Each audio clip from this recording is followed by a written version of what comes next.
This bomb will go off in 10 seconds. You're listening to the PipeBomb podcast with James, Nick, Gigi, Josh, Sam, and Tom. Ring the bell. 1. Hello, everybody, and welcome back to another episode of the PipeBomb podcast. I'm Nick, and today I'm here with James. How are you doing, James? I'm doing great. How are you? I'm doing fabulous because we are fresh off NXT Brooklyn, SummerSlam, and TPP Fan Slam. Fan Slam dropped last Sunday, and I am so excited. It's just been such a big hype for everything. But first off, thank you for all joining us. Like and subscribe to the channel if you haven't already, because we're here today and we're bringing a lot of shade. Definitely. And it's been a great weekend of wrestling, and I just can't wait to get into it. It's just been crazy. And then with Fan Slam, all the response that we got from it, all the love, I really appreciate it. I really do. Yeah, it was such a really fun project to put everything together. And like you said, the response from a lot of the nominees and the winners of the Fan Slams themselves, it's been great. Over Twitter and social media over the weekend, it's just been so fun. It tied in so well with all the festivities going on within the wrestling world. So I feel like a Fan Slam fit in right perfect with everything.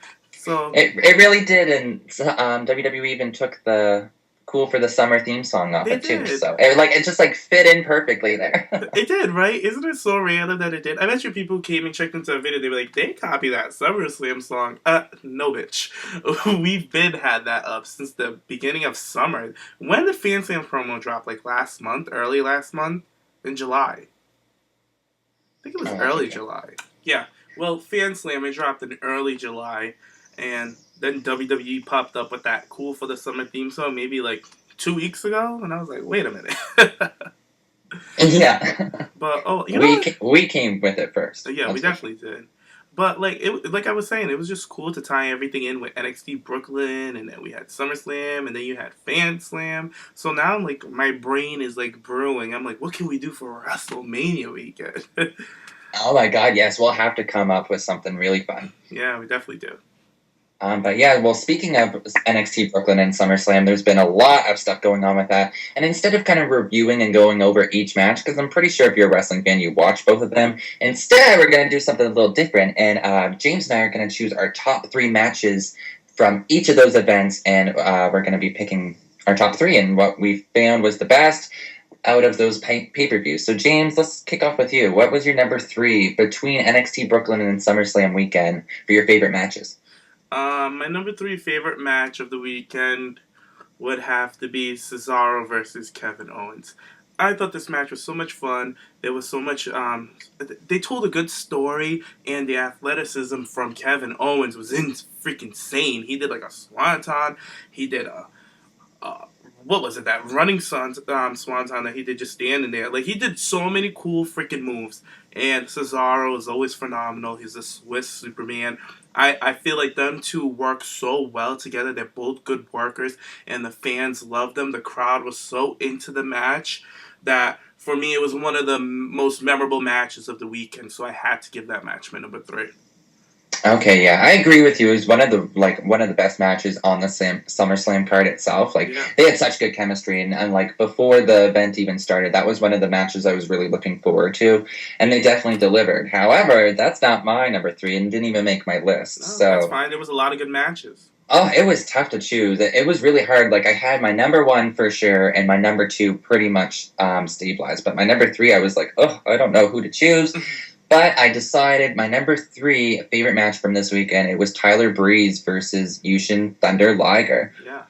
Yes, I just loved it. And it was the feel of NXT Brooklyn itself at the beginning with Triple H coming out really kind of gave it the atmosphere at the beginning and just that really big-time pay-per-view feel for it. And the kickoff with Tyler Breeze and Yushin Thunder Liger, it just kind of set the tone for the rest of the pay-per-view for me. And their chemistry was on point. From the very beginning, even the entrances themselves, I love Tyler's entrance. Yushin was cool, and I just found out he's in his 50s, this guy.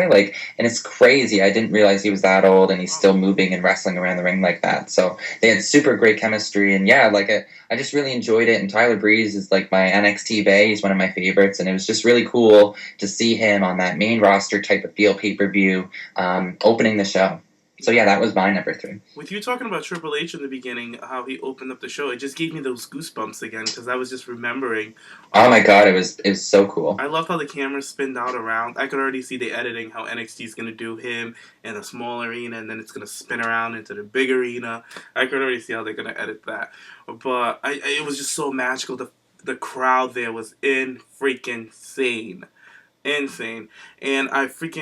Tyler Breeze, I loved his attire for this match. I freaking loved it. And you know what else I like? And you know what I didn't like? Was the announcer. I was like, where is JoJo? Where's Dasha? Yeah. But I loved how they had Dasha outside interviewing fans. I thought oh my god, she was so cute. She did such a good job with that. So likable. So girl next door. I was just like, wow, like she's the perfect shoo-in for that role, and I would be okay if she never stepped foot in the ring, and that's all she did her whole career, because she's so easy to look at and so likable that role fits perfectly for her. But regardless, that match was awesome between the two of them, and you telling me he's 50 years old, I'm shocked to hell. Yeah, I think he's even over 50, like he's like 52, 53 or something like that. And he's so, like, he has so much personality. Like he was so animated. Sorry to cut you off, but he was just so animated in the ring, like, especially fighting Tyler. Like, Tyler was kind of doing his, like, model stuff and hanging out in the corner, and then he would do it himself or, like, take the selfie stick. Like, it was just, like, it was really fun. They worked very well together, and I thought it was a great pairing. Tyler Breeze is just an awesome heel. It was just a fun match. It was a good match, and it was a great match to open the show. So I'm all here for it. And that entrance of Tyler Breeze was everything. I love Tyler Breeze's entrances at these takeover events. It's always on point, always something different. So. Yeah, I really like how it's the runways and that, like, season's attires, like, our outfits, like, you know what I mean, like a model run, like. And I like how he's been changing his seasonal residence every single time. He's been doing these big major pay-per-views, too. So, coming from Egypt now, and he's just like, I loved his outfit, and I loved his jacket. Like, he just looks so good. Yeah. So yeah, that's my number 3. But what was your number 2? Well, my number 2 was The Undertaker versus Brock Lesnar. Okay. I fucking loved this match. I really did. I loved how when The Undertaker came out for his entrance, nobody ever attacks The Undertaker while he's doing his entrances. Right when he came in the ring, Brock Lesnar was on him. It was a full-out brawl. And they were just going... I loved it. I felt like the hatred between the two of them. And then we saw like a heel tactics from The Undertaker that we haven't seen in a while. With the low blow, him tapping out, but still continuing with that match. It was just so much added into this one match. Like the time when... Brock Lesnar was just laughing, and then The Undertaker just stood up and looked at him and then laughed, like mocked him, kind of. And then they just started punching each other. I've seen so many gifs of that now. It's crazy.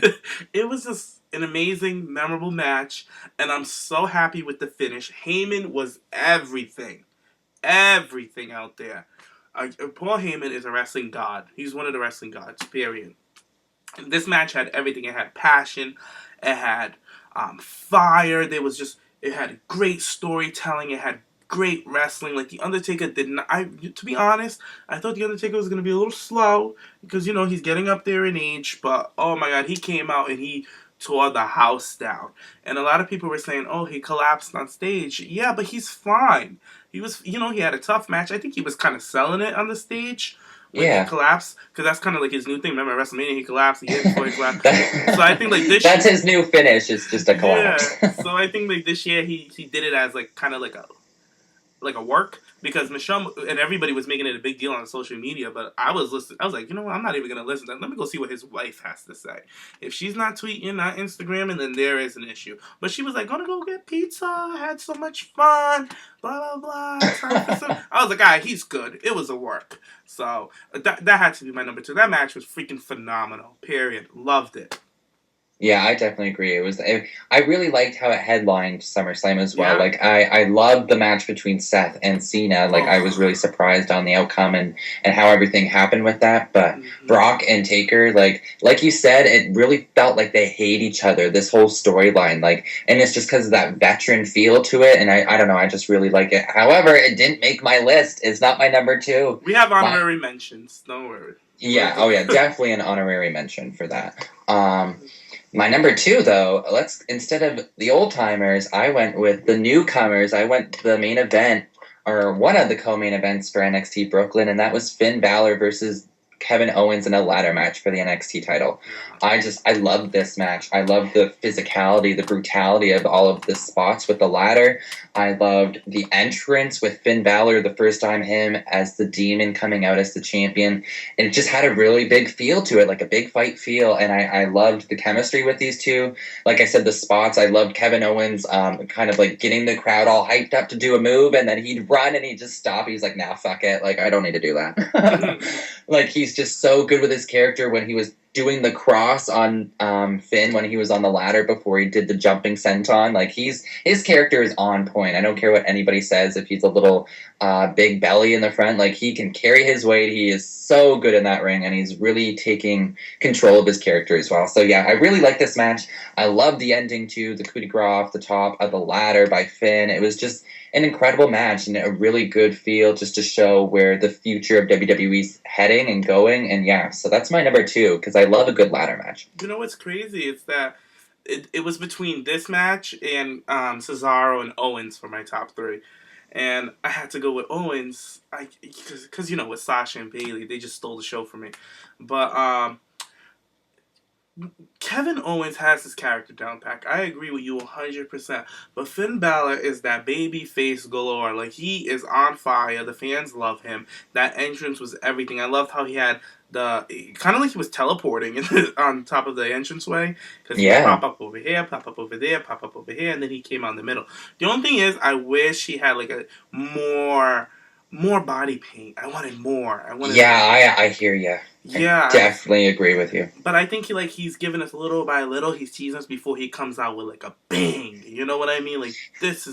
I think he's saving his big kind of drastic change, different colored body paint for like a WrestleMania or for like a main roster debut or something bigger. Because I agree with you. I was looking for something different, and it just looked rather the same, except for the back. And I didn't really get a good shot of the back of his body paint. So, but I did see a little photo. Was it like a gargoyle demon or something? Mm-hmm. Like, lately, he's been doing all the artwork on his back. I'm waiting for him to like incorporate it onto his chest a little more. You know what I mean? I want more body. I don't know. That's just me nitpicking.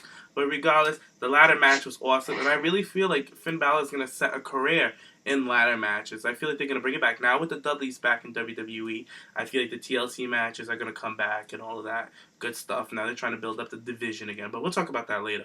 But anyways, the match was phenomenal. I'm so glad it was a ladder match. Like you said, Nick, it was like the big fight field on the main event, and the crowd was so hot for it.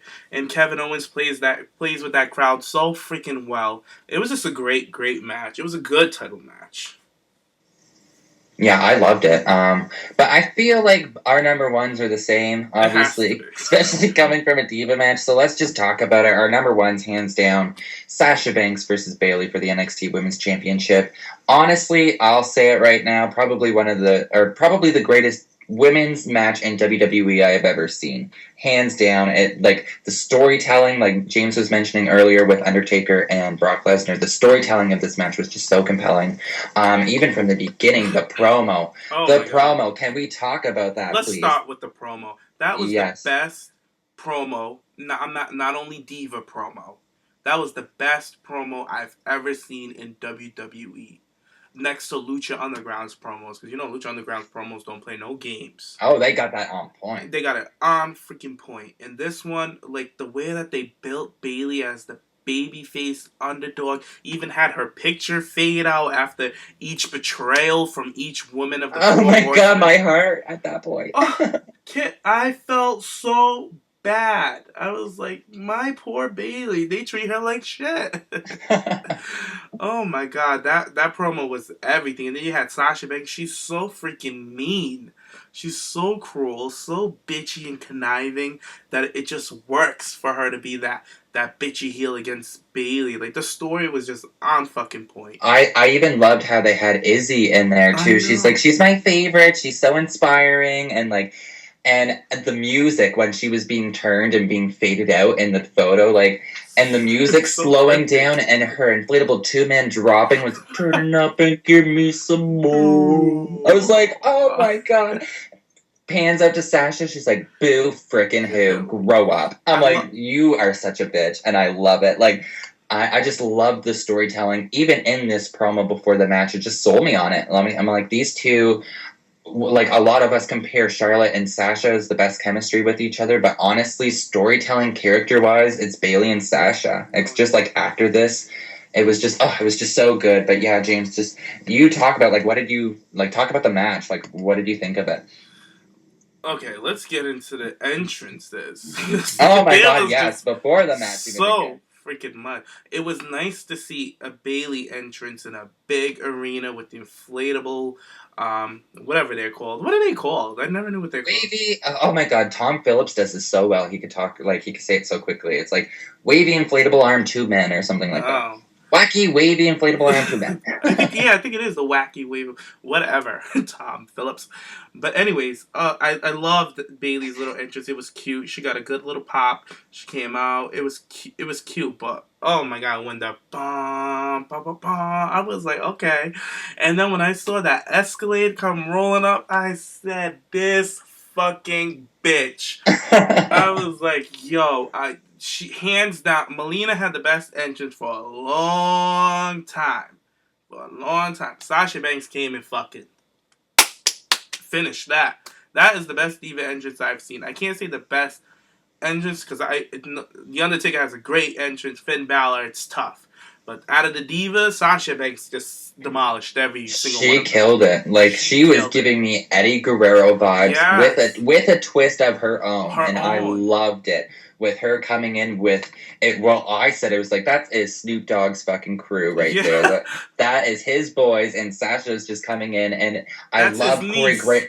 Absolutely loved Corey Graves putting over Sasha Banks during this entrance too. He's like, this is an intimidation tactic. The boss is here, panning out to Bayley, and she's looking scared. She's like, oh my god, like, I can't compete with this girl, kind of thing. Like, I loved it and when they were raising her up onto the ring, and she's just like, I'm here, the legit boss rings. She just looked absolutely amazing, and like the future of this business right there. Oh my god. Oh, loved it. You know,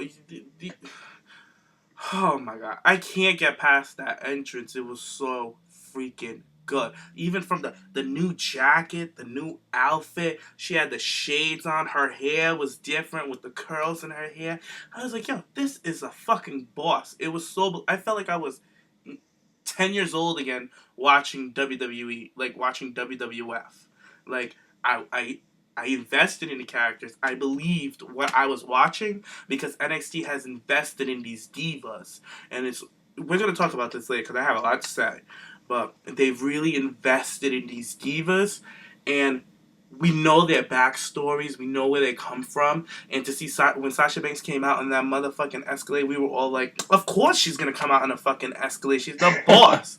You know what I mean? Because we know who this girl is. And Josh said it best in the last show, that he loved Sasha Banks' title reign. He's like, her title reign has been the most memorable woman's title reign in WWE history in the longest time because of the little things that she does. Like the time that she was holding her belt, looking at the picture of the fabulous Moolah, and she turns around until I came around. And then she comes out with the stamp. Bitch, eh? Yeah, she comes out with the stamp, and she's stamping fucking for her contract matches, and then beating bitches up after she signs the contract, stamps the contract, and now she's come out in an Escalade. I was just like, yo, Triple H has invested his money in the right fucking girl. I love Charlotte because Gigi was like, jump over to the Sasha team the other day, and I was like, listen, I've always been on the Sasha team. I love Sasha Banks. She's one of my she's my favorite heel, and I was like, but I know what Charlotte's capable of. And I was like, it's just that Sasha Banks, her character is on fucking fire right now, and it's current. She has a current character, and with social media snatch and weaves, like, she has all these catchphrases. I could go on all day, Nick. Shut me up. She's just fucking phenomenal. I'm loving it. Let's get into the match. Yeah, please. The match, the chemistry between these two, even starting it off, like, how Sasha walks up to Bayley and she's like, "This is cute." Like, no, I get it. I definitely get it. But you are so pathetic. You're such a loser. Like, just already taking it in. And Bayley's like, "You know what? Fuck this bitch." Like, take her down and just like start fighting. What really sold me on this match was the storytelling with Bayley's hand. Yes. That like I was already invested in this match, but like when she started targeting the hand and ripping off the bandage and smacking it off the steel steps and then putting her hand in the steel steps and stomping on it, I was just like, this girl is vicious. Like throwing her in and out of the ring to stop the counts. She's like, all right, gotta throw her in. All right, bitch, get right back out now. Yeah, like, didn't you know? Sorry to cut you off, but you know, like most superstars or divas, they run in and break the count themselves and then come back out. Sasha's like, nope, grabs her, throws her in the ring, goes in, breaks the count, grabs her, and throws her ass right back out. I was just like, that's the little things that I'm talking about. Mitchell didn't quite get that when we were watching it. He was like, what was that point of that? And I was like, no, the 10 count, though. He's like, she doesn't want to just go in herself to break it. She's throwing Bayley in to break it and then throwing it back out. She's showing her dominance. Yeah, she's a boss. Like, she's such a fucking boss in that ring. I loved when she mocked her with the slap that she did. She did the little, like, spinning where she's like, woo! And then she puts her hair in the ponytail. Oh, my God. So, you know what I really liked? When you were talking about her beating up the hand is when she had her in a crossface and Bayley was reaching over for the bottom rope and she just started stomping on Bayley's my God. Sasha is vicious. The storytelling at that point when Bayley's dragging herself, the fans are like chanting for her to go. She's reaching out and Sasha just stops her, just stomping on the broken hand. Like, I was like, oh God. And like drags her over, pushes off the ropes into the reversal to the other crossface. Like, Bayley was ripping her face back. Like, it was a torque. Like, it was a bad torque. I was like, oh my God, these girls. Bayley got her in that crossface out of freaking nowhere. When Sasha kicked the ropes, I thought she was kicking the ropes to get her back in. But when Bayley escaped and caught her in the crossface, when that crowd went off. These girls just know each other so well in that ring. It's just crazy. They stole the fucking show. And you know what? I hate that co-main event shit. They should have put these bitches as the fucking main event, period. That was the match of the freaking night. And I really feel like the next takeover, or pretty soon, we're going to have Divas main event one of these. It's going to happen. Oh, easily. I'm even thinking it will happen. But just kind of like popped in my mind right now. Did you see that Asian wrestler that was in the ring Kana. Kana? Apparently, she's been rumored to have actually signed a deal with NXT. Oh. So she may be coming in to wrestle, and I could like I don't know. I'd love to see Bayley main event an NXT, but I think she could even wrestle this girl. Like, who knows? Like, I don't know anything about her, but I just read reports that she may have been signed. Well, that's interesting. She's very big overseas. I've seen a match or two of hers. Not much, but she's very popular on Twitter. I see a lot of pictures of her on Twitter. I'm not on Twitter, on Tumblr. You know when they throw when wrestlers come out to the ring in the indie scenes, they like to throw the streams at them just for celebration, show their respect. And there's so many beautiful pictures of her standing in between like the streams falling down around her. It's very very pretty. Yeah, I like that shit. But let's get back to the match. Let's talk about that Frankenstein of that Sasha reverse that Bayley took that sick dip into the nasty ass bump. Oh, I cringed. I was Me too. I was like, the match is done. I was like, oh my God, she hurt herself. Yeah, but she sold that thing. Bayley sold it for days. Because I watched this match 3 times. I've only got to see it twice so far, so I'm waiting for that third time, maybe later on tonight. I'm gonna watch it again. I love this match. I'm gonna watch it again. I love it. You know what? Not even one of my favorite Diva matches. It's my favorite match of the year. Period. Seriously, this needs to absolutely be up for match of the year, regardless of Diva match, superstar match. Like, it has to be nominated because, like, the chemistry, like I said, was so cool. But that top rope Hurricane Rana she went for and she failed.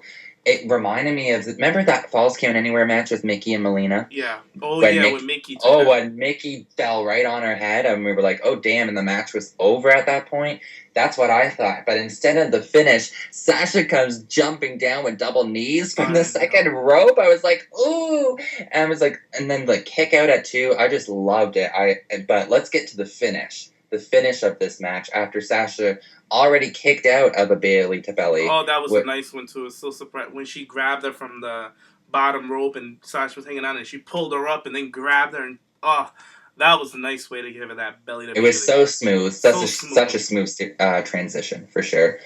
But let's go to the end when they were both on the top rope and they were just kind of battling back and forth, hitting each other, like giving everything they got. And Bayley, just with those elbows to the back of the neck, really kind of like took control of it.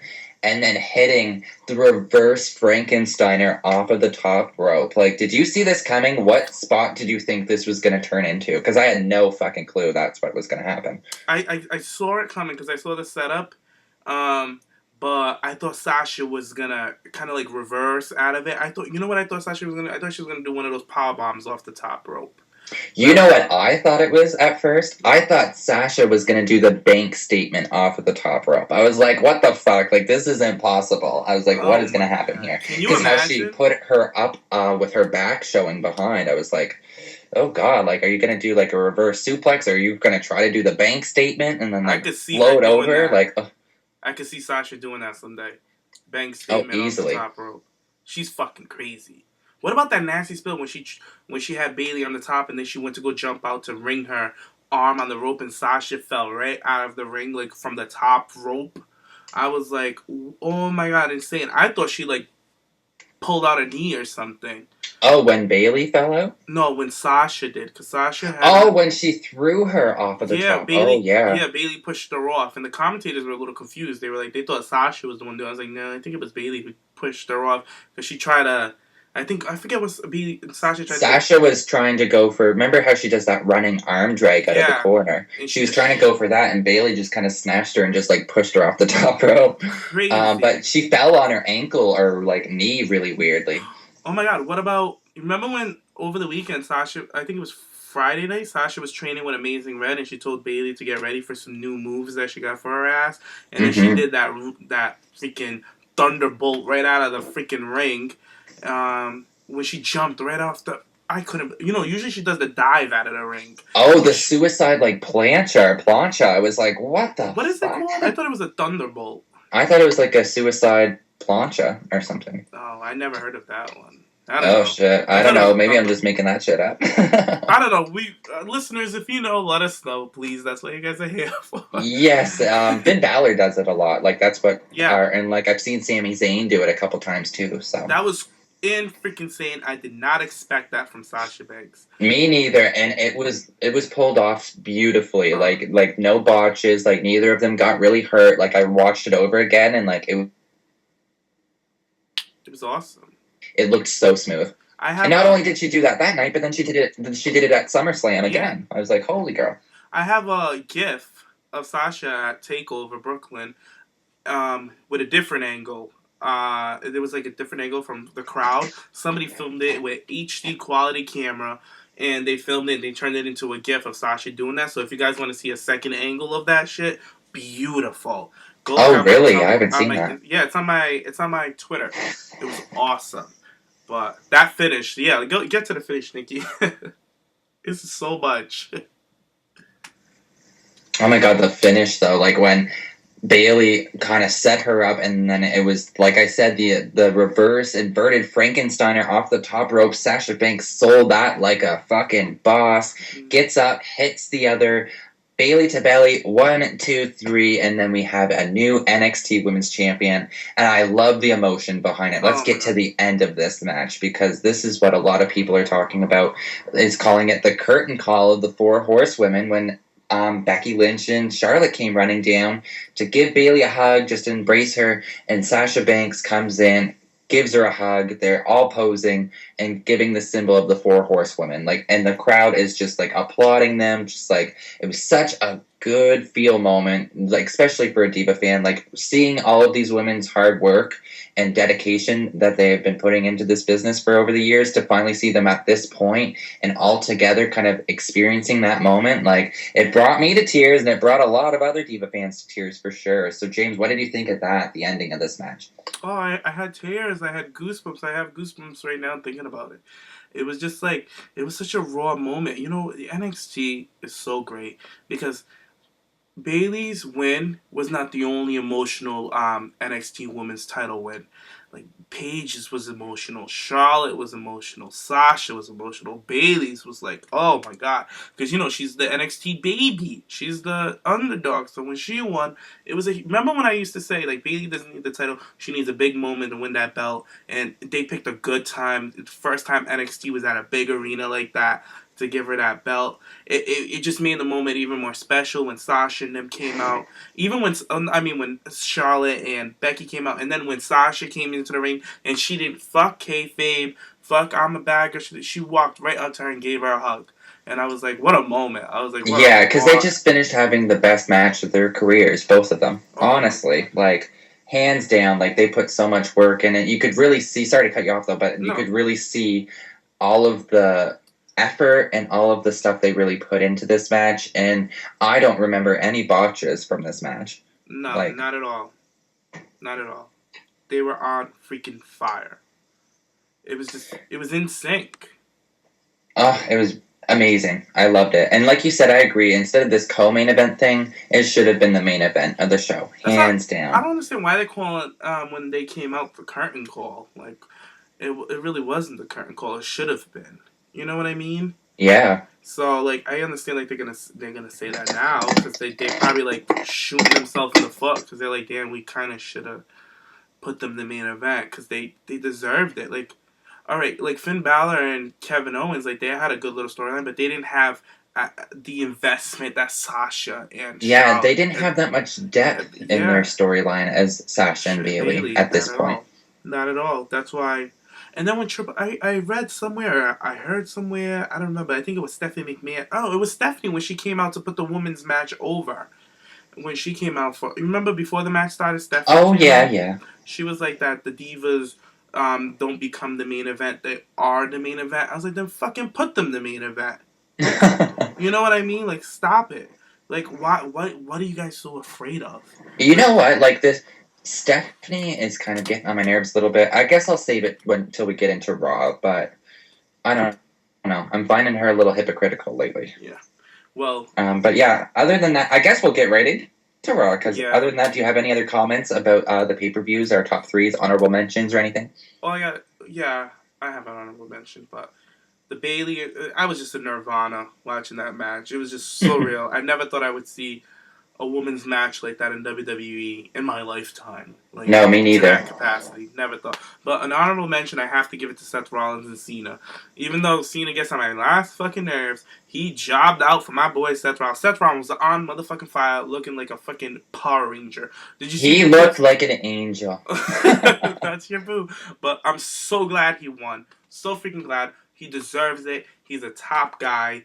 And I'm glad that WWE recognizes that, and they're not going to put the belt on Cena. It looks like they're going in a different direction with Seth, so I'm all here for it. And congratulations to the champ. And my girl Zara sitting out there with Seth debuting on the fucking network.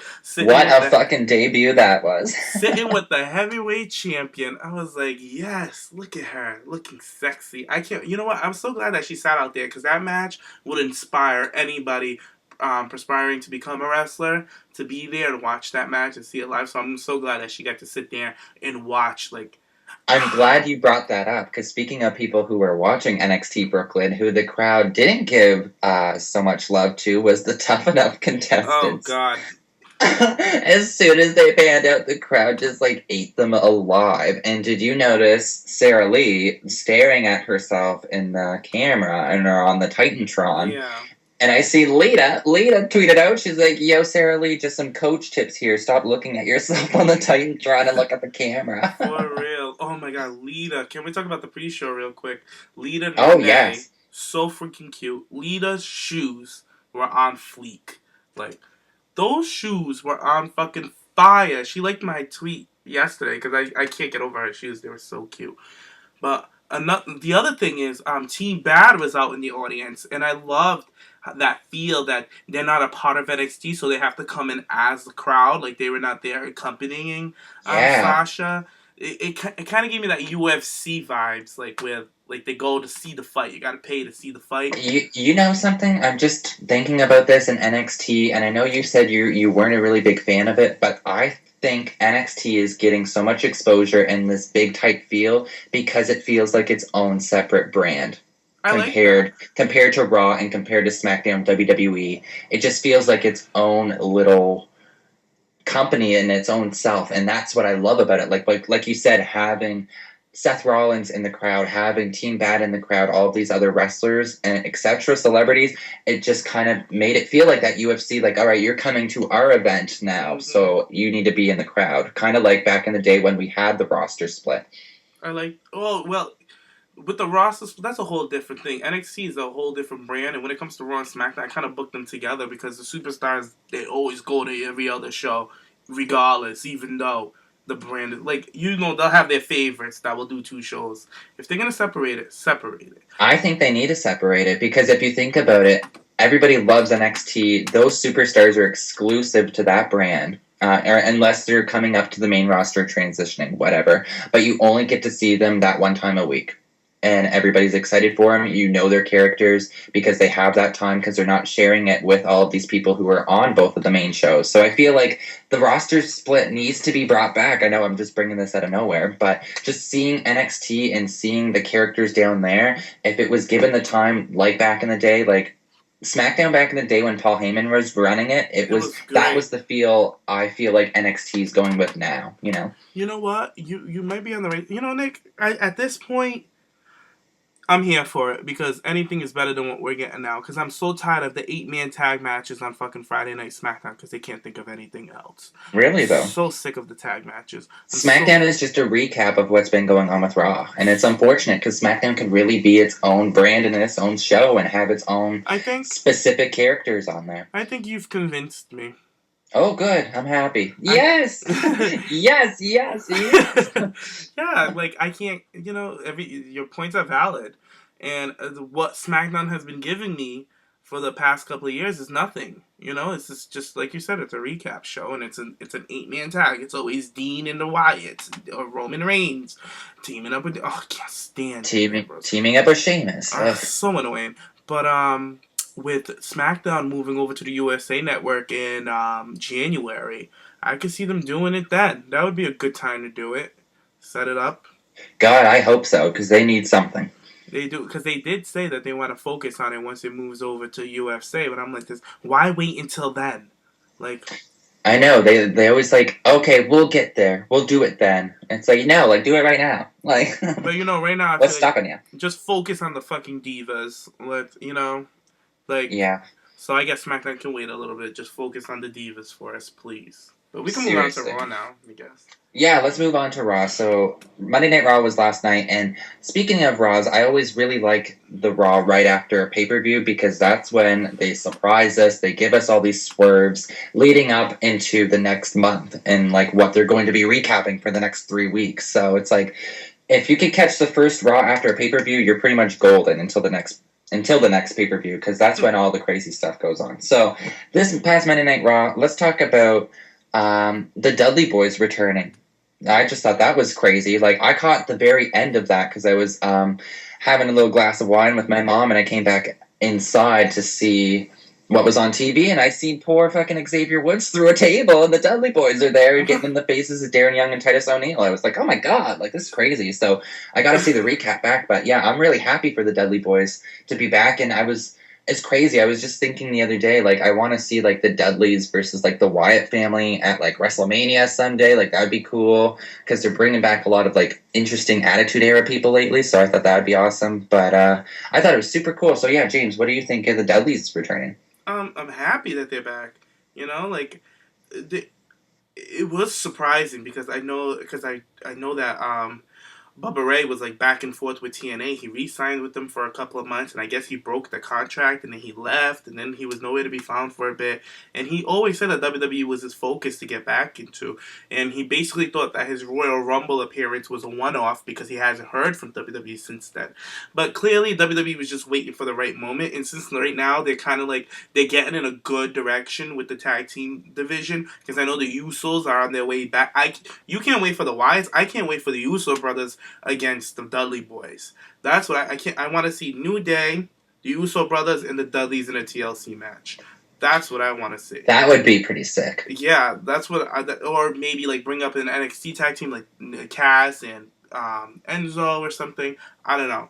But the tag team division is like they have so many good teams right now. Like you can't like a lot of people's been shading it for like Titus O'Neil and Darren Young. I feel like they should have never won those belts. Never should have won those belts. Like, me and you were talking about this earlier, Nick, about Titus, that they should split them off and have him go off as a Oh my god, I had like a little fantasy booking for Titus. Tell me a little bit about it. I just figured after, like you said, I don't really feel like they should have gotten the tag team titles because that's when New Day was on a roll at that point. And they just kind of dropped the ball and put the titles on them. And Titus O'Neil is great. I really like him. I like his character in a sense. Like he's really good on the mic and he's so physical in the ring and the crowd is actually starting to get behind him. Yeah. However, I just don't like Darren Young, don't get me wrong, he's a great wrestler, but character-wise he's just kind of like boring to me. Like I don't really see anything exciting about him, and then yes, I know he's the first openly gay superstar, but that doesn't necessarily cross over on TV, and it's just I don't know, I don't enjoy him, so I would like to see Titus separate from him. And a lot of people don't like her, and I've said some shade about her, but I think Titus should be paired up with Cameron. I think that would be a perfect pairing together, and have Titus go after the Intercontinental United States title, whatever, and have Cameron be his little bitch on the mic, pretty much, because right now, currently, with this Diva Revolution, all of these women are in the ring, and they're definitely capable, and that is Cameron's, unfortunately, not her strongest suit. She's not the best in the ring, but she has been improving quite a bit. But with this Diva Revolution, I feel like you don't need to be wrestling. These girls don't need to be getting 20-minute, 12-minute matches all the time. Give these other girls opportunities like they've been giving with Summer Rae and Lana, but just give that with Cameron. So get her on the mic. Get her some heat with Titus O'Neil and kind of make them and establish themselves as the characters. So, but yeah, did you like that idea, James, or what would you do with them? Chingle, chingle, baby. Get that, chingle, chingle, baby. Like, we talked about this. I was like, it would be perfect because Cameron is a mouthpiece. I don't care. Like, a lot of people don't like Cameron. Fine, I get it. Like, I'm not going to sit here and beat you over the head like Cameron. You don't like her? That's fine and dandy. But you cannot take away how good this girl is on mic. She is phenomenal on the freaking mic. She goes there, she's a trash talker, she draws so much heat. So I feel like her and Titus, it would be great. Have Titus beat up on Darren and move on out. And then have Cameron in the back like, ooh, I like how you beat him down, blah, blah, blah. And then, have it be like something that turned around, like he's a bad guy. And then she You know what, I would, sorry to cut you off, but I would kind of have like a little argument backstage with Cameron and Darren. Darren could bump into her or something. She'd be like, what are you doing? Excuse me, do you know who I am? Girl, bye. Get out of here. And then Darren could be like, what is this girl's problem? God, and kind of have a little issue there, and then Titus turn on Darren because Cameron's like, all right, baby girl, chingle chingle, we got this going. You don't need him. I could take you places where he couldn't. Yeah, she could be listen, you had a tag team titles and you lost it because of him. She's like, look at me, I'm on Total Divas. I'm on the red carpet of BET Awards, photo shoots and stuff. I know the right people. Blah, blah, blah, blah, blah. I'm in the scene. You know what I mean? Yeah, she could be like, here's my number if you need it. And just kind of walk away. It would be perfect. So, and they have that chemistry because we've seen them on Total Divas together. They're hilarious together. Yeah, they could even incorporate that. Or you could even have Cameron become that annoying girl that he's just she's annoying, but he likes her. Kind of like that 5th grade crush kind of thing. They go at it with each other, but that's still his girl. Right. It's funny how they do it on Total Divas. They're good friends. Like that one time that Cameron was asking them to rate them, and he's like, well, he goes, You were 7 when your mouth closed. I was dying. She's like, what? Are you kidding me? He's like, 6. Yeah. 4. Every time she gets talking, it's funny. But anyways, that was that was like a great little booking that for Cameron, and just find something for our girl to do. But the Dudley Boys are back. I'm glad they're back. The division needs them. They need that veteran tag team in this division to really help elevate all the new guys. You got the Lucha Dragons and the Uso brothers, who's been around for a bit, but I feel like they need that. That glue, because the Dudley Boys is that glue in the division in WWE next to the Hardy Boys. Yeah, I definitely agree with you, and it's so sad now that especially Tyson Kidd got out, because I would have loved to see Kidd and Cesaro versus the Dudley Boys at some point. Yeah, and the Dudley Boys can still freaking go. They can go. My only little gripe is, because I know Bubba Ray has this little thing with this, because he really wants to bring his character Bully Ray over to WWE. And I really hope they give him that shot to do it at some point. I'm not saying right away. Maybe like in a year or two. Maybe a year and a half or something. Have some friction with him and Devon. Maybe they're not getting it as how they used to in the division. You know what I mean? Break it up and then, come on, bring me that Bully Ray character. Because the Bully Ray on a mic is gold. I just feel like if that would happen, Devon is gone. Like, I just don't think Devon could be by himself as a character, because when they tried it back in the Attitude Era, he just kind of flopped around, unfortunately. When you think about it, like, Devon's a little older than Bully Ray, and, like, he can always go down to NXT and help out the guys, train them. There's still a job for him. You know what I mean? That's true. I see what you mean, though, because I can see another side of Bubba Ray in WWE that they could have capitalized on, because they never really had him as a single. No, they tried. They did, but they didn't do much with it. And there's so untapped talent in him. And with WWE, because I've seen it in TNA. Like, TNA could be a crapshoot. We all said it. But you cannot deny this guy's mic skills. He is, even in ECW, oh my God, fans used to throw garbage at him when he would be on that mic running his mouth. So, like, they need to give him that. Oh my God, him and Kevin Owens on the mic together. That would be everything. Oh, that would be great. But I'm excited for the Dudley Boys, though, and I really see them.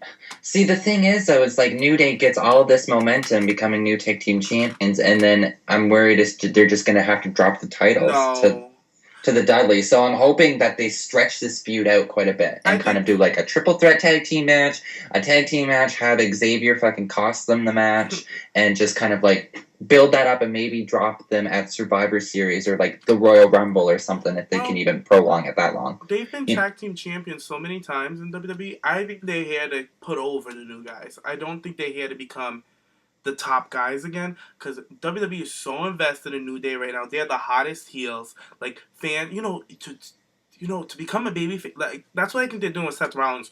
Make him a babyface, make everybody hate him, and then they'll love him. That's how it always is. In New Day, they are so bad right now. They're heels, but the fans are starting to love them. Like on Monday night, they were cheering "New Day rocks, New Day rocks." People are getting behind because it's so much fun to see a heel these days. So I think WWE corrected their mistake putting that belt on the primetime players, because that was a big no-no. I was like, really? What the fuck? What? Random? Get that belt off of them. Give it back to my boys New Day. And that's exactly what they did. They were like, no, it's not working. So they put the belt back on New Day, corrected their mistake, and I think now they're really going to build with it. And they're going to have the New Day go over the Dudley Boys. I think so. I hope so. But anyway, speaking of when you were saying earlier with good mic skill, let's move on to our Diva segment for Monday Night Raw. Miz TV, finally the Divas were able to get some mic time, and it was Team PCB coming down on Miz TV to talk about their SummerSlam win. So... yeah, so Charlotte, Becky, Paige come down. They all look great. Charlotte, oh my God, can we just take a moment and say how, like, fucking main roster looking she looked? Like, she was on point. They got the spray tan going, the extensions in. Like, she just looked fabulous, I thought. She looked great. Yeah, but anyway, so they come down. Miz is talking to them about, like, what the plan is, and they're like, oh, we're not one individual, we're a team, blah, blah, blah, weird shit. And I loved Miz calling it out. He's like, all right, like, enough of this traveling sisterhood of traveling pants bullshit. Like, what's going on here? Like, aren't you guys kind of, like, all, like, out secretly for each other kind of thing? And I liked how Charlotte called him out. She's like, we'll fight any diva and any superstar whenever we want kind of thing. So I thought that was cool. The Bellas come down. Like, Nikki kind of brought this segment down for me when she's like, wins and losses, it doesn't matter, like, those don't matter. I'm like, really, bitch? Because that's what this whole feud has been for the past four or 5 weeks. So I was a little confused by that. And then it ends up going into a tag team match. So anyway, what did you think of this, James? What did you think? I can't really remember too much of what happened on Miz TV other than PCB getting in his face and like Paige kicking chairs around him and whatnot. Well, when it comes to, I was so glad that Charlotte finally had a chance to speak. Yes. On the mic. I was so happy for that, and she did phenomenal. I like how direct she was towards the Miz. She was like, "I will take on anybody, any man." But I think Paige said that. She said any superstar, and then Paige like they'll take on any man in the roster. Blah blah blah. Because Paige had a moment of time too. Paige looks very hot as well. And you know what? I'm starting to warm up to Paige a little bit, because like now I'm starting to see who she really is. Because before they brought up the whole page, she's the anti-diva, blah, blah. I didn't really know who she was as a person. But now after watching her on NXT, watching her on Total Divas, I'm like, okay, she's only 21. I was like, right. She's still growing. I remember when I was 20, when I was annoying as fuck. Trust me, I have drunk videos that I can't even bear to look at. Oh, God, I have a file of them. If my computer ever gets hacked, am I in trouble?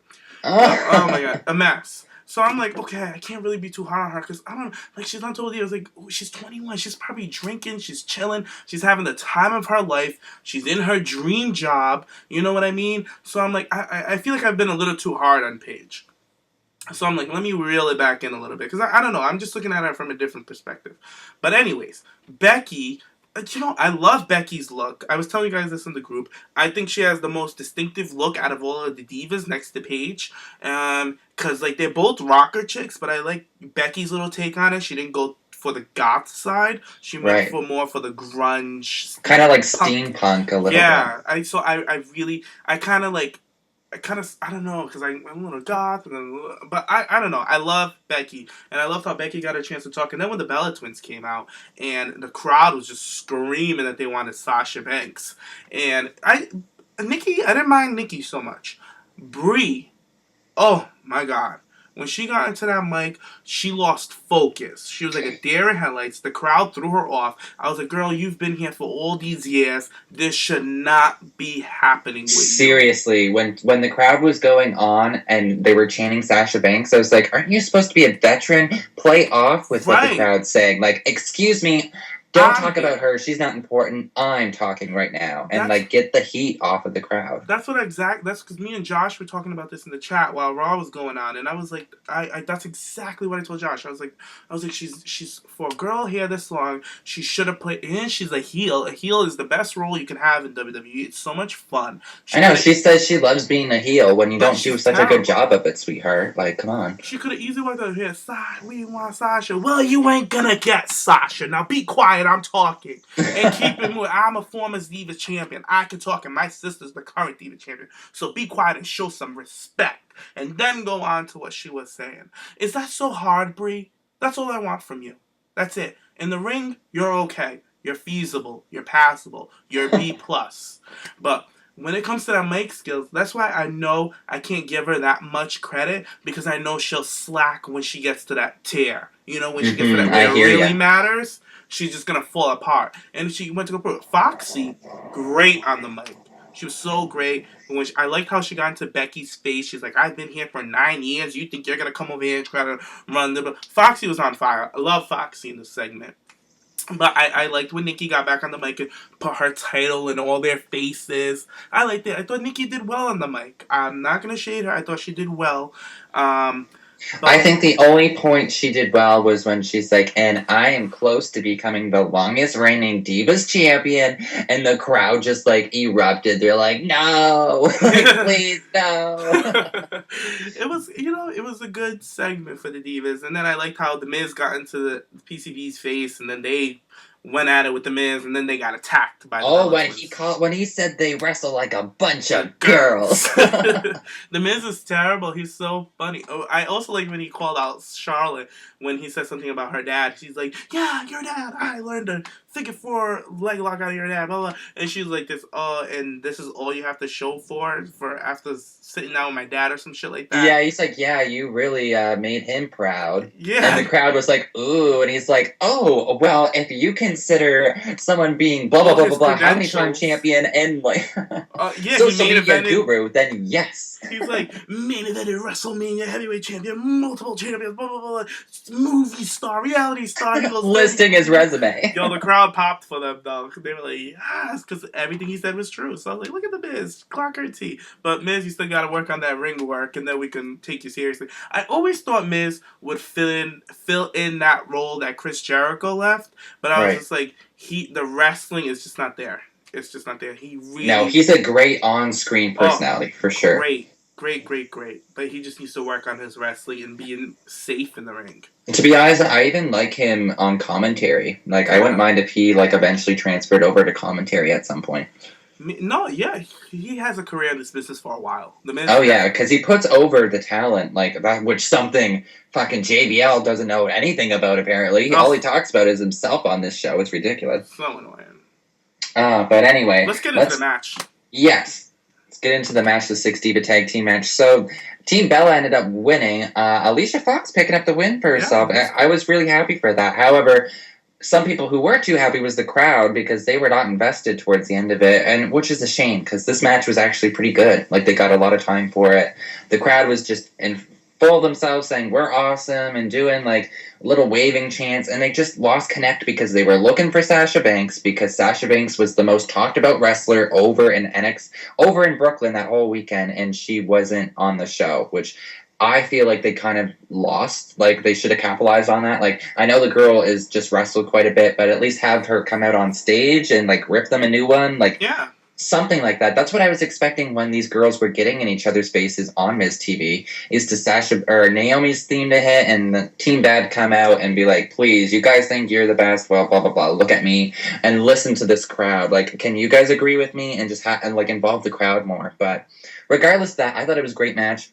Foxy picking up the win. I liked how Team Bella all kind of like triple team Paige and how to get her into this, and Nikki just clocking her with that elbow, and then Foxy hitting with the scissors kick. So yeah, it was a good match. But what did you think of it, Jim? I think I liked the match. I think the match was a good match, but it was like the wrong place to do it because Sasha, like you said, Sasha had so much fire. Like, it was Sasha's week out of every.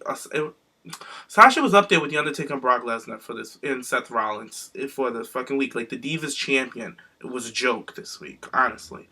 And what I feel like what they should have did, the reason why the crowd just didn't really care, was not invested, because the only diva they came there to see was Sasha. That's what they came to see. That's what they bought their tickets for, to see.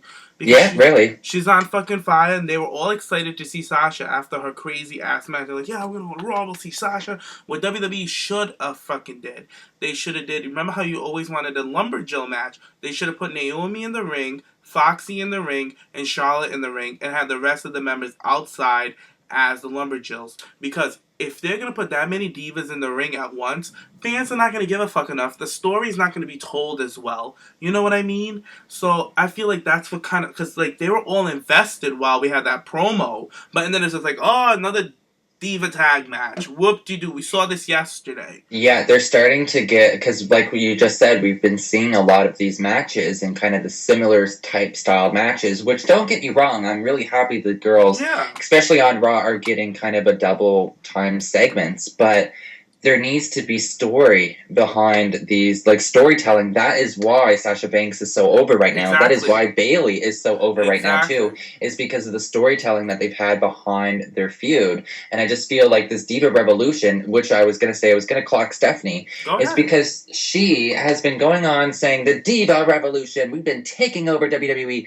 women in sports nowadays, Ronda Rousey, the women's soccer team, like, she's comparing themselves to all of these other women's athletes. weeks, and it's like, okay, bitch, now after I don't know how many years, you're finally letting your divas get a couple of minutes of matches on ring time now. What about the character? That is clearly something you're lacking. If she's such a strong advocate for the Divas Revolution and to get the divas up there and more time, why isn't there a diva representing the Authority? Why isn't she more involved in this versus just introducing the talent before they coming out and talking and taking credit for the Divas Revolution in a sense? Like, I just don't like that, and I feel like she's kind of like she needs to do more. I feel like if you are a CEO of this company, you have a lot of creative control, especially what's going on with your husband down in NXT. Like, come on now. You are on Raw. You are having these segments. Instead of having 5 or 6 segments specifically for you and your husband backstage, why don't you get one of those segments with you and one of the divas backstage? Why don't her and Sasha Banks get in each other's face and kind of be like, you call yourself the boss? Well, I'm actually the boss. You know what I mean? Like,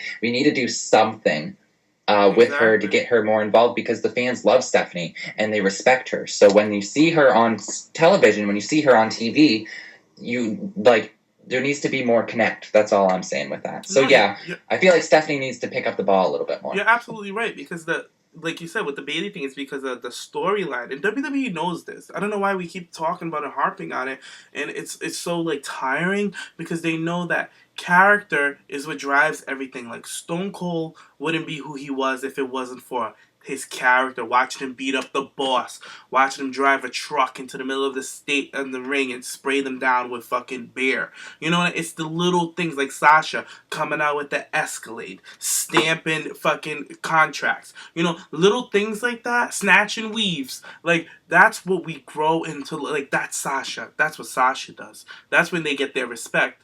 With these divas in the ring, like Paige, Becky, and Charlotte, they have all the respect in the world because the fans actually know their characters due to NXT. But look at who they were going up against. The Bella Twins are like 2 beige walls. Alicia Fox is wishy-washy. We don't know where her character's going. Mm-hmm. So clearly the fans are not invested. So when you look over to what happened on Saturday night, when you had Bayley, we know she's the underdog. We know she's the one that got left behind.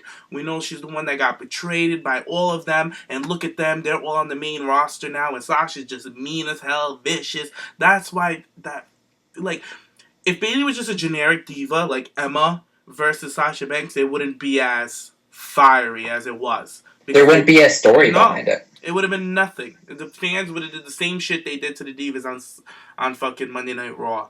So it's like, get it the fuck together. I hope that they watch that. And you know what they're going to do? Anyone, they're going to blame it on, well, it's WrestleMania season. They're always rowdy, so whatever. They pass it over like it's so easy. Oh, the fans were not into it because it's WrestleMania season. No, bitch. They're not into it because the freaking people that you have out there don't have characters, don't have direction. So... Do you think, sorry to cut you off, but do you think with this Diva Revolution, the issue has been with all of these NXT talents who have these characters who have been, and we have known they're being trained as like superstars down in NXT. Do you think them working with the Bellas have kind of brought them down in a sense, or do you think it's just strictly WWE themselves not giving these girls more character development to give us more? Or do you think the Bellas just aren't living up to the level that the NXT women are right now? Well, that's clear as day. The Bella Twins are not on their level. And the other thing is, like, I feel like there's not enough story behind it. And it's always a tag team match. There's no side feuds, you know what I mean? There's nothing personal going on, because in NXT it got really personal with the BFF breaking up, because that's what started the whole Sasha and Charlotte debacle. And then you had the Bay break up, because you know how her and Becky got together, then they broke up, and then Bayley in the mix, always getting shitted on by all of them. And, like, they just had story on top of story on top of story. That's why I made them these top 4 horsewomen, because they have character, they have drive, they had all, and then they had, on top of that, they had amazing matches to follow that. So, when it comes to Raw with Nikki Bella and them, to tell me Nikki Bella's jaw-dropping match that we couldn't believe we had to rewatch it over and over again. Never happened. So fans are not going to give a fuck. It's like, yeah, she's on Total Divas. Yeah, she has all these followers on fucking Twitter and stuff like that, but people follow her because she's pretty. That's it. Right. Like, I don't really take her as a serious women's contender in WWE. Like, comparable. Like, don't get me wrong. Like, she's really good in the ring. She's athletic, but she doesn't bring what Sasha Banks is bringing. She's not bringing what Becky Lynch is bringing into the ring with her character behind it. You know, there's no emotion. That's the thing with the Bellas, is that there's no fucking emotion with these girls when they get in there, and it's just kind of, they're going through the steps, they're reading off their script, and then they're wrestling. I feel like they have passion for wrestling, and that they like to wrestle, they like to get physical. They do. But at the end of the day, you need to really focus on what you are there, and look at the greats. Look at some of the greats and why they were some of the greats. Look at Trish Stratus, and she was not one-dimensional. She had so many layers to her character, whether being a face or a heel. Same with Lita, same with Victoria, Molly Holly, Jazz. All of these women had something that made them stand out, which is what the NXT women are doing now. And I just feel like the Bellas just don't have that, and I don't think they'll ever will have that. No, because it's been how many years now, and they still haven't clicked to it. It's a mess. Nikki really frustrates me the most out of Brie and them, because I'm like, you have it. You know what I mean? Like, I'm like, you can do it. It's just, she's so worried about looking and sounding pretty. And it's just so, like, Trish didn't give a fuck if she looked ugly. She didn't give a fuck how she looked. She walked out with a black eye. Like, when Nikki broke her tooth, it was like, oh my God. Like, Trish broke her nose, broke her freaking collarbone, broke her wrist, like, all of these things. Do you remember when Jazz broke her hand? Like, when she slammed that thing on her hand and then she fucking wrestled the next week? Like, come on now. It's like, you're a wrestling girl. Like, come on. Like, she just relies too much on being pretty. And that's what I get from Nikki. And you see it on Total Divas. She's very materialistic. And, you know, I'm not going to shade her, because that's her. That's how she is, blah, blah, blah. Incorporate that in your character then, Nikki. Like, do something about, like, all right, you're materialistic. Go and shade all the girls. I'm the Divas champion. You guys can all fight. She's like, wins and losses don't mean nothing to me. She's like, but I'll be there on the front lines getting my Louboutins because I'm the Divas champion. My stuff come delivered to me front door. Like, incorporate that with your character. Call out the other girls. Be like, oh my God, like, who made your outfit today? And, like, laugh about it. Like, yeah. Like, oh, did you see what she came in wearing today, Brie? Yeah, you know those bitchy mean girls. Like, that's the character that the Bellas back in the day, they were pretty good at. I'm not, like, I won't discredit them. When they were with Gail, when they were feuding with Gail. That's when they were like the when they were fucking with Gail, or when they fucked with Karma that one time, too. Yeah. Like, they were just mean bitches, and as a heel, Bella Twins, that's what they should be focusing on. They're just so comfortable. This weird ass, oh, we're a team, thank you guys for supporting us, but fuck them, we don't like them, blah, blah, blah, blah. Like, who are you? Like, what are you? It's just so confusing. Why should we like you? That's what I want to know. Why should I like you? You give me nothing for me to like. Like, nothing. Like, if you're gonna be like Nikki, it's so easy for Nikki to do that U-turn. You know what I mean? Because she's there. It's just make the turn, Nikki. But she keeps going straight. It's like, no, bitch, you got to do that U-turn because you're going the wrong way.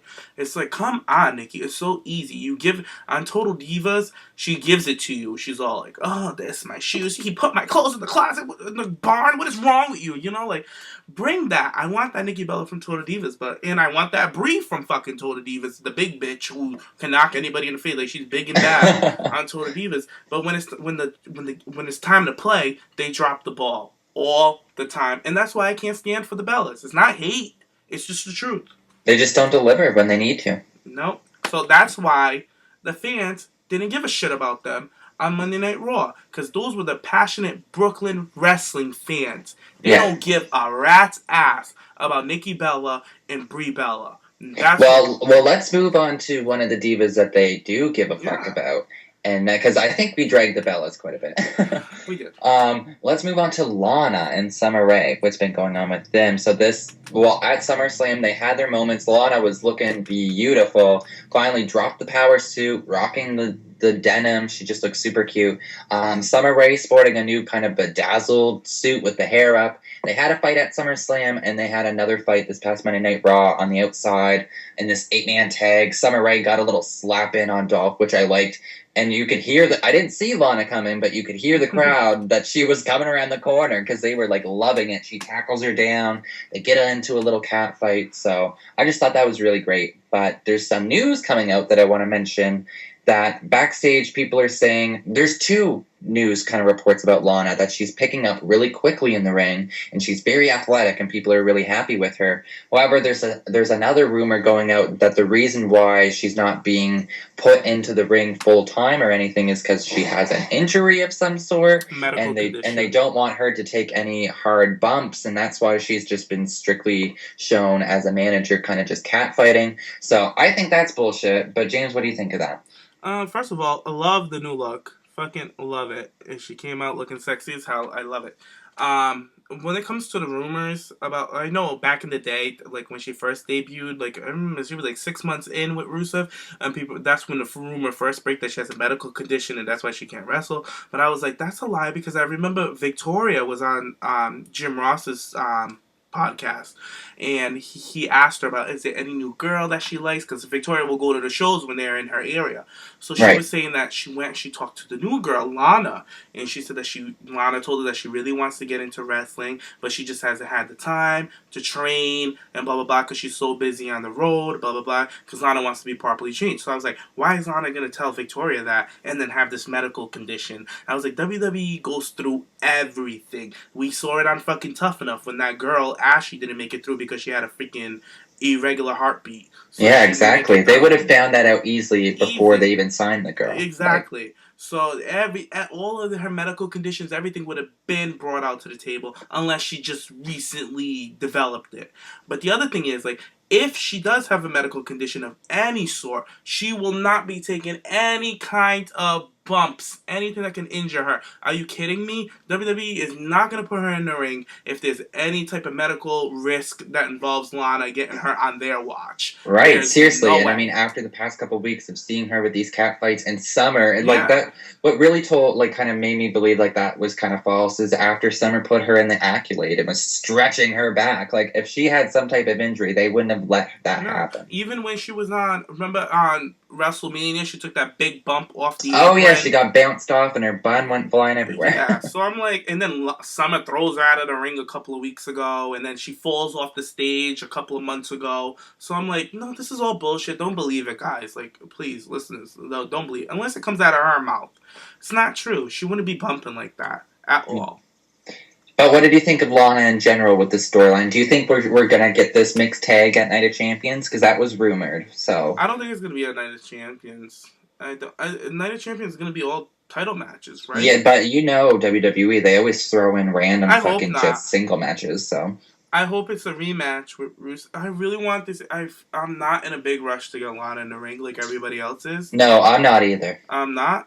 And because I feel like there's a lot of divas that they need to focus on right now. Like, they need to get the Bella Twins together. They need to get Naomi together. You know, they need to figure that out before they even incorporate a new diva wrestling. You know what I mean?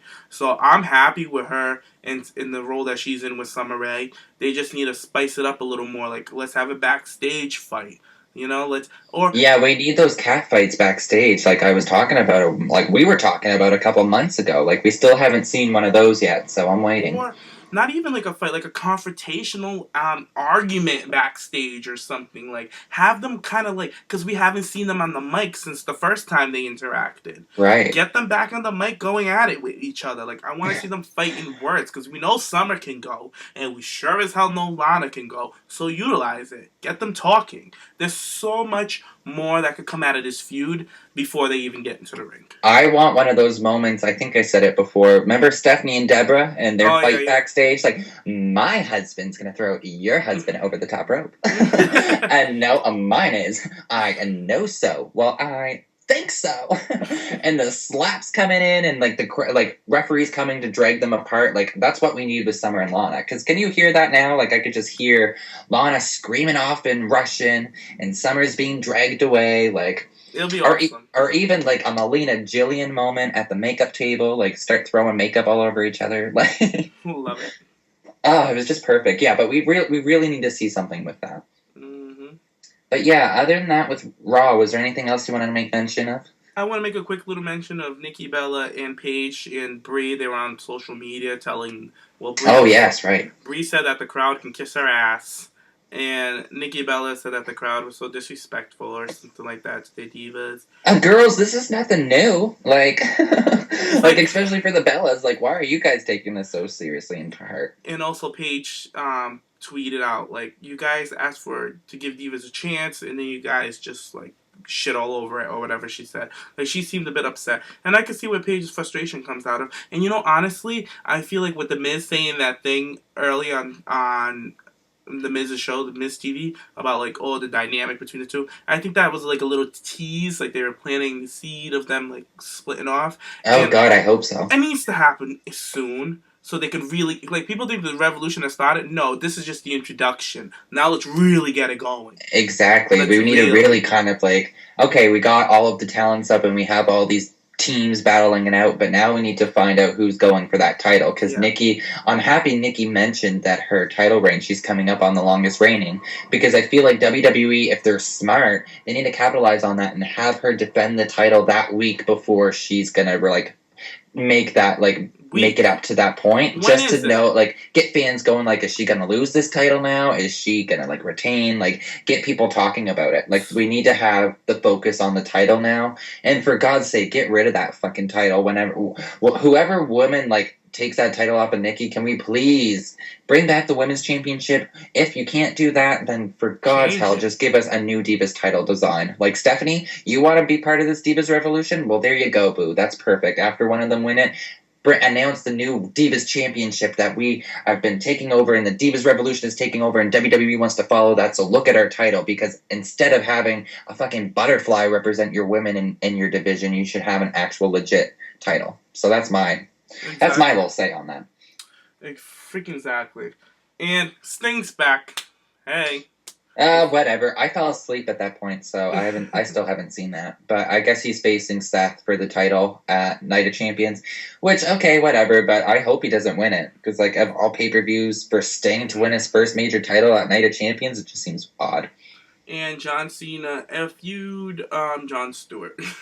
Yeah, I like how Jon Stewart cost the match kind of thing, and I like how he was like, well, no, it's Ric Flair, like, we were all talking about it, so it's like a fan coming in and, like, taking control and putting it into his hands. Like, I did like that aspect of it. I know, you know what, I feel like they kind of made it like a joke, like, to the fans, like, oh, you guys are so crazy, you guys don't want him to I don't know, they made it like a joke, like Cena came in and just F5 the fans, like, shut the fuck up, I want this belt, and they kind of used Jon Stewart in that role.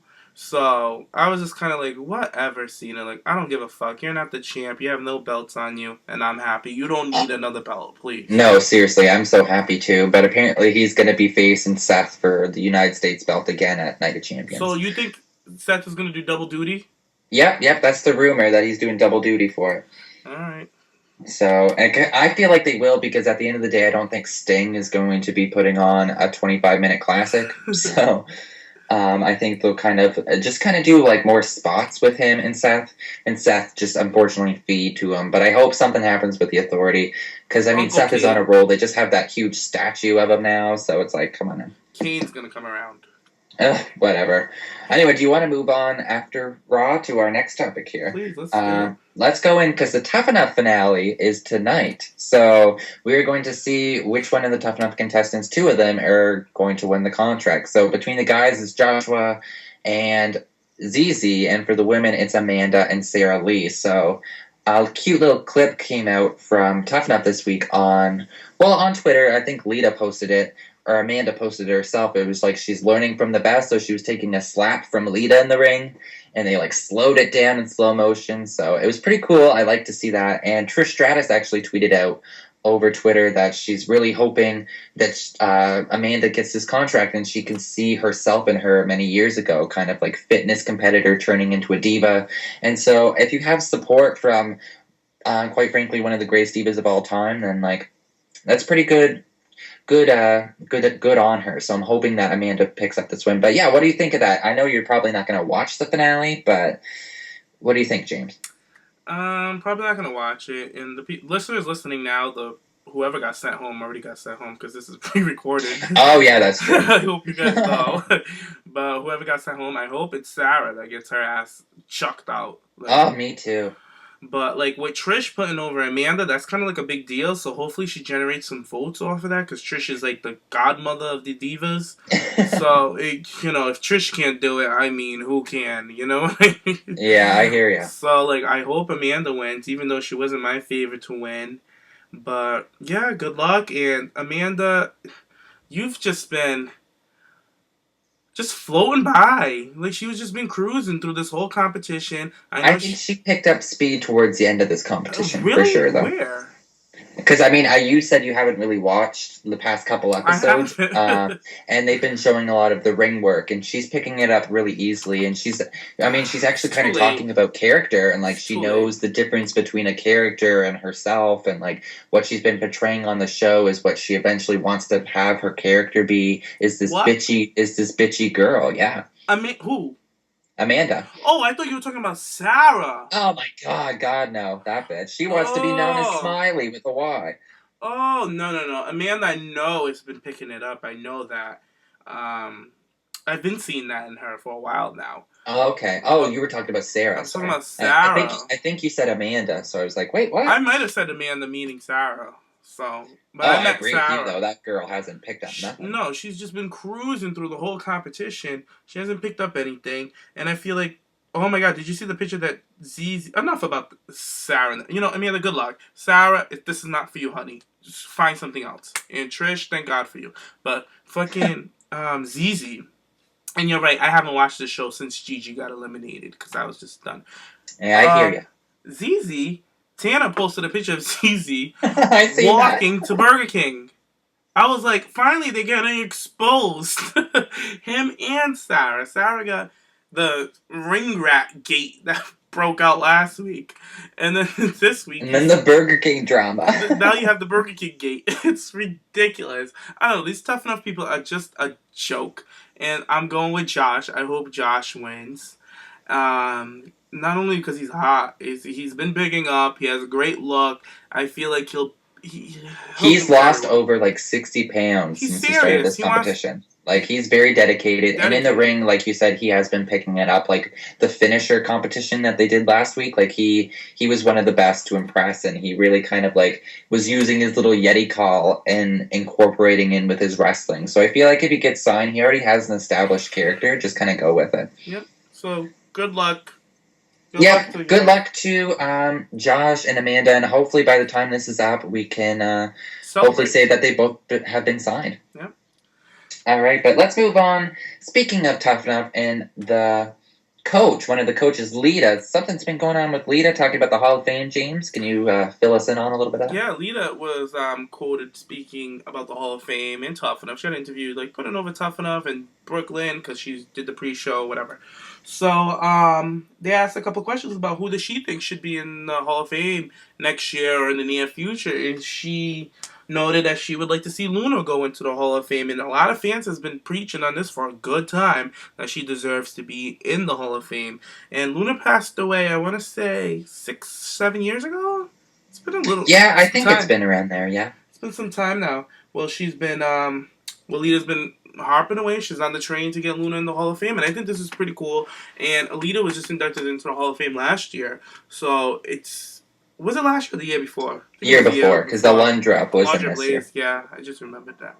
But, I would be happy to see Luna or Jackie Gata or Miss Elizabeth go in. Or hold up. Do you realize who you just said? I mean Jackie Moore. Jackie Gata. Because I'm so used to... I'm used to saying Jacqueline instead of Jackie Gata. Oh, God, can you imagine if that bitch got in the Hall of Fame? Never. But, yeah, thank you, Nick, for clocking my tea. Yeah, I had to at you that had point. To, I'm sorry. I could not let that go by. No, thank you. It's like saying Joy Giovanni's going in the Hall of Fame. Lord Jesus. Oh, the hell would freeze over. Girl, bye. But, yeah, either one of the three I would be... How about all three? You know what I mean? It's a Divas Revolution. You have these 3 Diva teams. How about, give us a 3-pack Diva into the Hall of Fame? I think it would be awesome. You guys already got Trash in there. And I'm not even going to mention her. I almost want to forbid that bitch from even being mentioned on our shows anymore. But I know sometimes you have to talk about her because she's part of the wrestling world and she is a mess. And you know what? She makes good for hot topics. Oh, yeah. You know what, guys, listeners? If you want to hear a little dragging of that girl, just go back and listen to the end of our last podcast. Josh was hilarious. He dragged this bitch, comparing her to an old drunken turkey leg or something like that. Oh, my God. What about the picture that Gigi sent us of the comparison? Oh, gross. I don't even want to talk about that. I wish I could show you guys this picture Gigi sent us, but YouTube would close us down. And we're talking about Sunny. If nobody knows, we're talking about Sunny. But fuck that bitch. Anyways, Luna, Hall of Fame. Definitely. I definitely would love to see Luna Vachon in the Hall of Fame. Like, growing up, I didn't watch her, but, like, as a Diva fan, going back and actually doing my research, I went and checked out some of her stuff, and, like, she's nuts. Like, she was, like, the craziest promo I've ever seen of her is when she was talking about, I think it was Sherry. She was going after Sherry around the time, and, like, she was talking like this, and, like, it was just a mess. You know, like, that was like when she was like when Luna was managing Shawn Michaels. Yes. That was like when I first got into wrestling. I want to say that's when I first got. That's my first remembering glimpse. And I remember Terry Runnels came in. When I really started watching wrestling was when Terry Runnels was like the main Goldust chick, whatever. Oh, okay. See, I didn't end up watching wrestling until, like, my first glimpses of it, it was, like, the Attitude Era 2002, like, Trish Stratus kind of Lita Jazz, Victoria stuff. Yeah, I was a little earlier than that. I started in 96. Yeah, well, I was born in 95, so. I know. But, yeah, I was what? I think I was, like, 6 years... How old was I? I don't know. I'll be here all day. But, anyways... let's get in the Hall of Fame, please. Or Jackie Moore, or Sable, or like any of kind of the older women. Let's get an Attitude Era Diva in there, please. Yeah. All right, I love that. But speaking of someone who I don't think will ever go in the Hall of Fame, Darren Young. Apparently, there's been some drama going on with him, James. Like I haven't heard too much about it. So what has he been doing? He's always causing drama. So Darren Young, the Raven Queen of WWE. He's always into some shit, guys. It's always something with Darren. He's never happy. He's always upset. His boyfriend got blocked one day off, swerved. So he threw his hands up in the air. Oh my God, my boyfriend blocked. Why are you blocking? No, that's homophobia, whatever. Oh, they don't want me to go into freaking Middle Eastern because they don't like gay people. So why are you guys touring there? Because there's money there, bitch. That's why they're going. Like, get over it. So then again, he goes, this is just showing you guys examples on why I'm kind of like over it with Darren Young.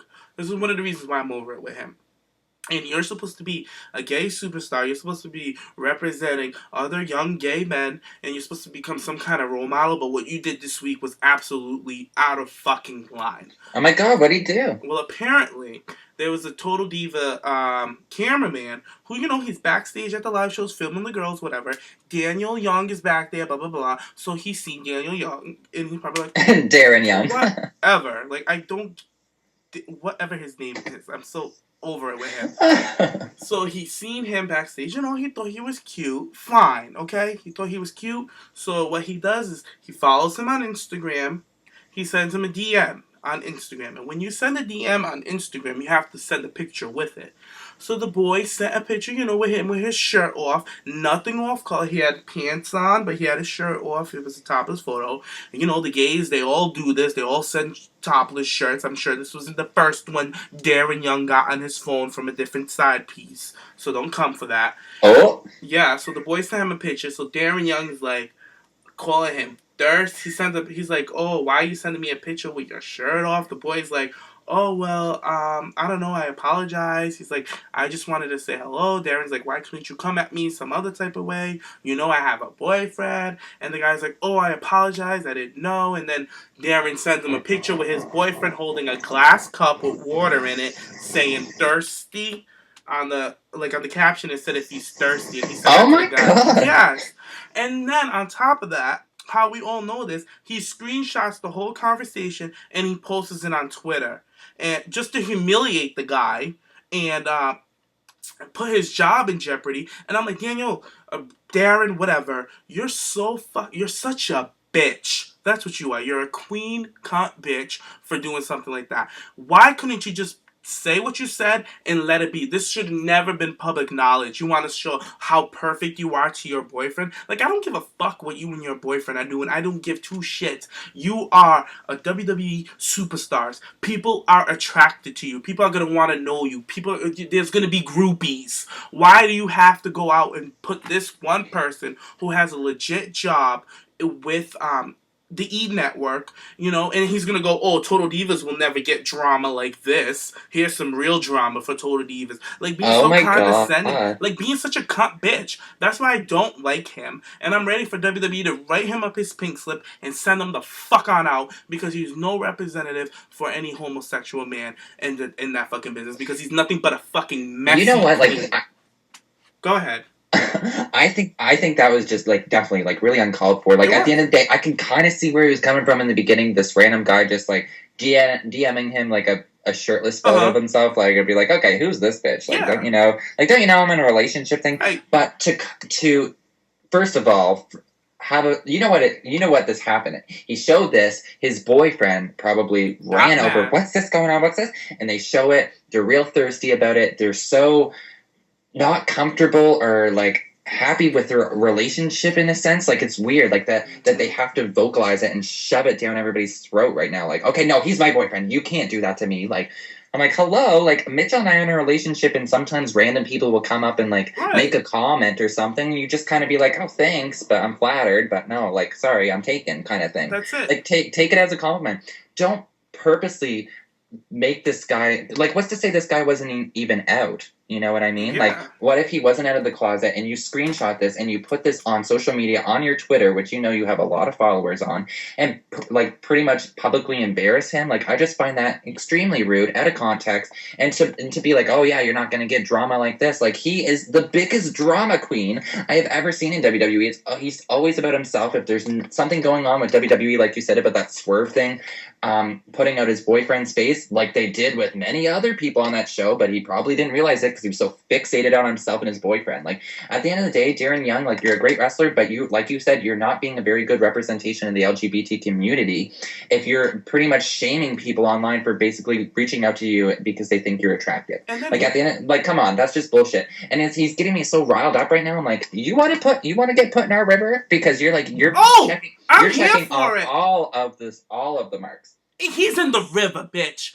That's it. He's in the river. Because you know why, Nick? He's so condescending. You are a part of be a star in that bullying shit. And what you did is you just bullied this fucking poor guy. Yes, he hit on you. Who gives a shit?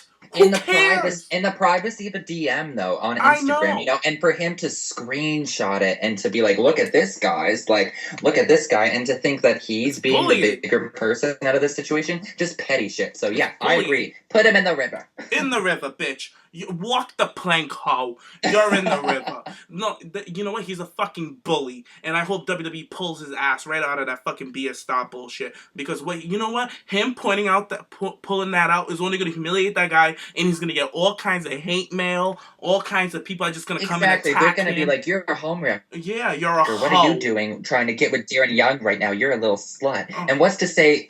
E Network's like, "Okay, you're causing drama and waves right now. You're just supposed to be filming the divas. What are you doing? Like, this is bad for our name. Like, what's to say this guy gets fired over this?" Oh, I'm sure that's his responsibility, Darren Young, right now at the end of it. So yeah, I'm putting him in the river. He's in the river. Fuck that bitch. I'm so over it. I'm so glad that they took the titles off of your bitch ass. That's why you're so fucking bitter, because this happened after they stripped him from the titles. That's it. Yeah, so now he's all bitter and all that. He's such a queen, and I'm over it. And I'm tired of his fucking games. I'm over it. But Nikki, speaking of games, I know you have some news for WWE2K16. Oh, what a great little segue there. And yeah, and let's just say Darren Young is the last playable superstar I will be playing in this game. Girl, I'm going to go on my WWE universe and put him inactive. Inactive, free agent. He's not going to be in my universe mode. Bye.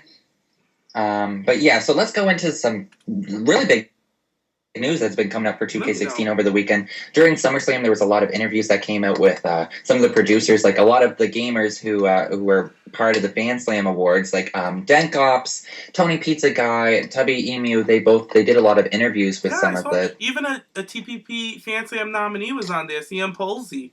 He was there. CM Pulse as well, that's right. Yeah. He interviewed Seth Rollins.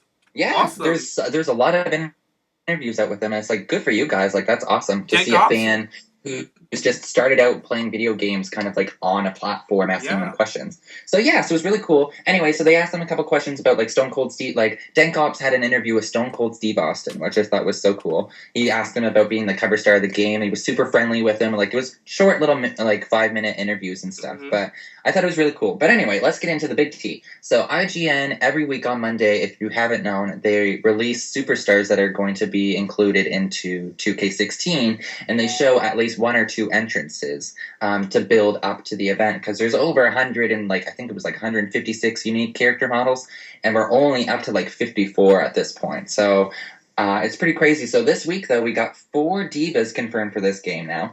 And if you're a diva fan, this is super exciting, because a lot of the divas who we didn't think wouldn't be in the game have been confirmed now. So Cameron, Layla, of all people, is now in this game confirmed. Naomi, and who was the 4th one? Alicia Fox. Your favorite. My girl, Alicia Fox, is in the game, and I'm so happy about that. So all those 4 are in. A couple more names have been revealed as well. There was there's just so much stuff to talk about. I don't even know what to talk about first, but let's talk about the divas. So James, what do you think of these divas getting confirmed? I'm so happy that Cameron made the game. I know she's not popular in the fan, but I just can't wait to see her new model. Hopefully they fixed it up. Happy to see Foxy in the game as well. Alicia Fox. Layla was a surprise. She was a surprise added in, and Naomi. It was nice to see Naomi. I knew Naomi was gonna make it, and she was a shoo-in. But you know what I was really surprised with was the VOD villains being incorporated in the game. So it's cool. I'm here for it. I like the progression. I hope next week that they release a diva video, though. I think they need to release a Sasha Banks entrance next week, or a Charlotte entrance or something. Just kind of on the heels of all of the craziness that's been going on with it. But the Vaudevillains entrance was great. We got to see the entrance of Kid and Cesaro versus the Vaudevillains a little bit. And the entrance was fun. I really like how Lillian's doing all the announcing for the game now. And but some other stuff that came out about the gameplay, there was a match that came out with Kevin Owens and Finn Balor, so we got to see Kevin Owens' signature and finisher. James and I, we were talking about it, how we kind of missed them doing that. Well, there's been some footage released of that. So there was that match, and then there was Seth Rollins versus Brock Lesnar as well. A couple little clips from the matches there. So, and the Lucha Dragons versus Kid and Cesaro as well. A couple little gameplay footage has been shown of that. So if you go on YouTube, go on IGN, go on all of our FanSlam nominees, really, because they have a lot of content already up about it. So definitely check that out. But James, this is what the news that broke up today that I'm excited to release. It's not too much, but the first screenshot for Create a Diva has been released. Really? Yes, it just came out this afternoon. They don't give away too much, but it's just a screenshot of a face of a diva. It's been confirmed. Create a Diva is coming back, and it's basically kind of the same texture, same type of style of what they're doing with Create a Superstar, and they just have it for a diva now. So I'm really excited. They haven't shown a video yet. It was just a screenshot of it. It's over on Denkop's channel. He did a little update about it this afternoon. So awesome. Definitely check that out. So I just thought that was so good, and I'm really excited because with the next-gen graphics, we'll be able to make divas who haven't made the game, like Dana Brooke, or even some of the Attitude Era divas if they haven't been included. So I'm really excited to start, just to get this game overall. This game looks so fun. You know what I'm really excited for, Nikki? I'm excited to play with you and Sam. Oh my God, yes. I cannot wait to team up with you guys and go up against other people online. I can't wait to drag you guys. And for all the listeners out there, we will be recording matches and commentating over it while we play. Oh yes, definitely. For the next season of TPP, probably after Christmas. Hopefully that's when I'll get my Xbox One. We're gonna for the new year. In the new year, we've talked about we're gonna set up a little gaming kind of content. Definitely. Yeah, and like So game that's a against little each other, news. have a TPP championship, battle each other out. Like that would be so fun. I guess this is a little news for the listeners. I don't think we told them. Yeah, I kind of like Yeah, slipped I out, guess we but kind of hey. spilled the tea. That's what we're gonna do. That's one of our plans, and I'm really, really excited for it. A lot of people said, well, the one queen said we wouldn't make it until past Christmas last year, but hey, look, we're already looking into 2016, and we're just growing and getting bigger. And I'm just so freaking excited for that gaming competition. You don't understand. I can't wait to bring my divas. Remember when you shaded my divas saying that they look like strippers? I can't wait until my strippers come out and whoop your ass. Yeah, right. That so I'll put them in their place. I'll send them back to the strip joint with Rosa. Don't you even worry about it. But no, I'm so. But I'm so excited Me for too. that too. Like it's gonna be really fun, and like you said, like we're coming up over for our 1 year. Our 1 year is gonna be in October, so I'm so excited for that. But because you released that tea, we still got a little bit of other tea coming out. We've got our new project coming up, and I want to tell you guys. However, you gotta do something for us. So we're up to 147 subscribers right now. Thank you all so much. By the way, we've been receiving a lot of positive feedback from FanSlam. So what I'm proposing is if we get up to 150 subscribers, whenever we get up to there, we'll reveal what our next project is for TPP. So that will be coming up before the wrestling kind of competitions that we're going to be doing with each other. That will be in the new year. So look forward to that. But we've got something planned, so you just have to subscribe if you want to find out. I know, and I can't wait to do the gaming thing. I've always wanted to do that. Like, Me too. I watch a lot of the gamer channels like Gore and Perkins. I love their setup they do. If you ever got trying to just watch one of their universe modes, they're so hilarious with each other. So I feel like we would have so much fun just shading each other and like wrestling each other. We're gonna make our own storylines, our own original divas, original superstars. I can't. It's gonna be so much fun. So much freaking fun. But speaking of gaming and online gaming and YouTube, Xavier Woods, who has his own gaming site on YouTube, you know, he games with other WWE superstars with Up, Up, Down, Down. Well, Xavier Woods... Oh, yeah, he's hilarious. I love Xavier Woods, okay?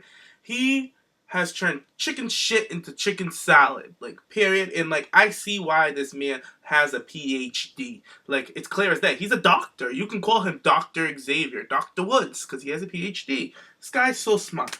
Well, Virgil, who's a former WWE superstar, tweeted out congratulations to Xavier Woods over his big win on SummerSlam. Which to my son. He called him his son. He called him his son. I don't know where he got that from, but clearly they have some, some history, some background between the two of them. But Xavier Woods tweeted back to him, "I'm not your son because you told me I would never make it because I'm black." Oh, he clocked his T. Clock the T right on Twitter. I don't even think he responded. I don't think Virgil responded. So I want to know what really went down. So if any of the listeners know what happened, Nick, do you know if Virgil responded or anything? Because I know that there's a lot of tea going on about this. And I know that Big E retweeted it and Kofi retweeted it as well. And I retweeted it too. Because, Xavier's my boy and I got his back.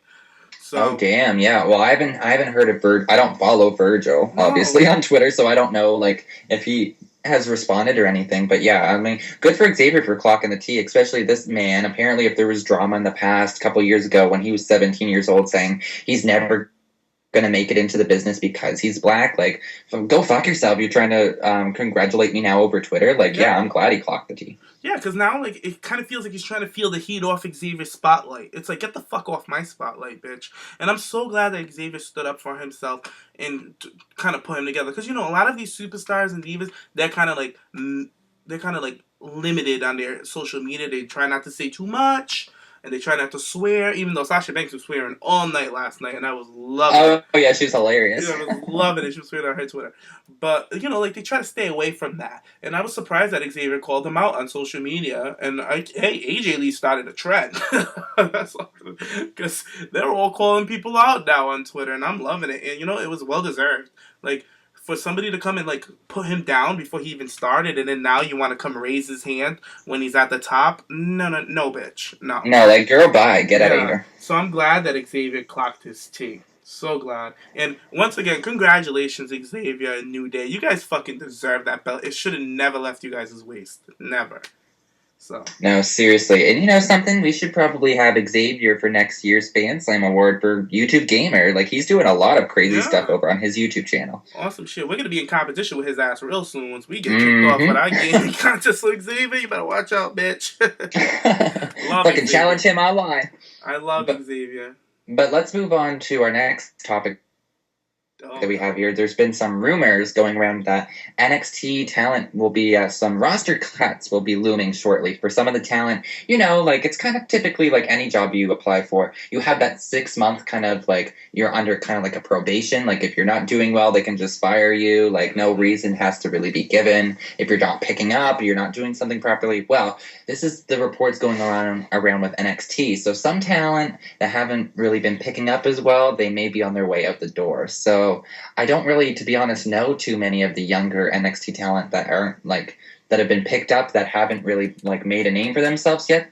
So I don't really know who will be released, to be honest. Remember, Nick, a couple of months ago, a lot was signed. Remember, we had a bunch of divas get signed, a bunch of these random, like, athletes, former football players, college football players, they all got signed. Yeah, that's true. So there's a lot that we don't know of. We don't know them.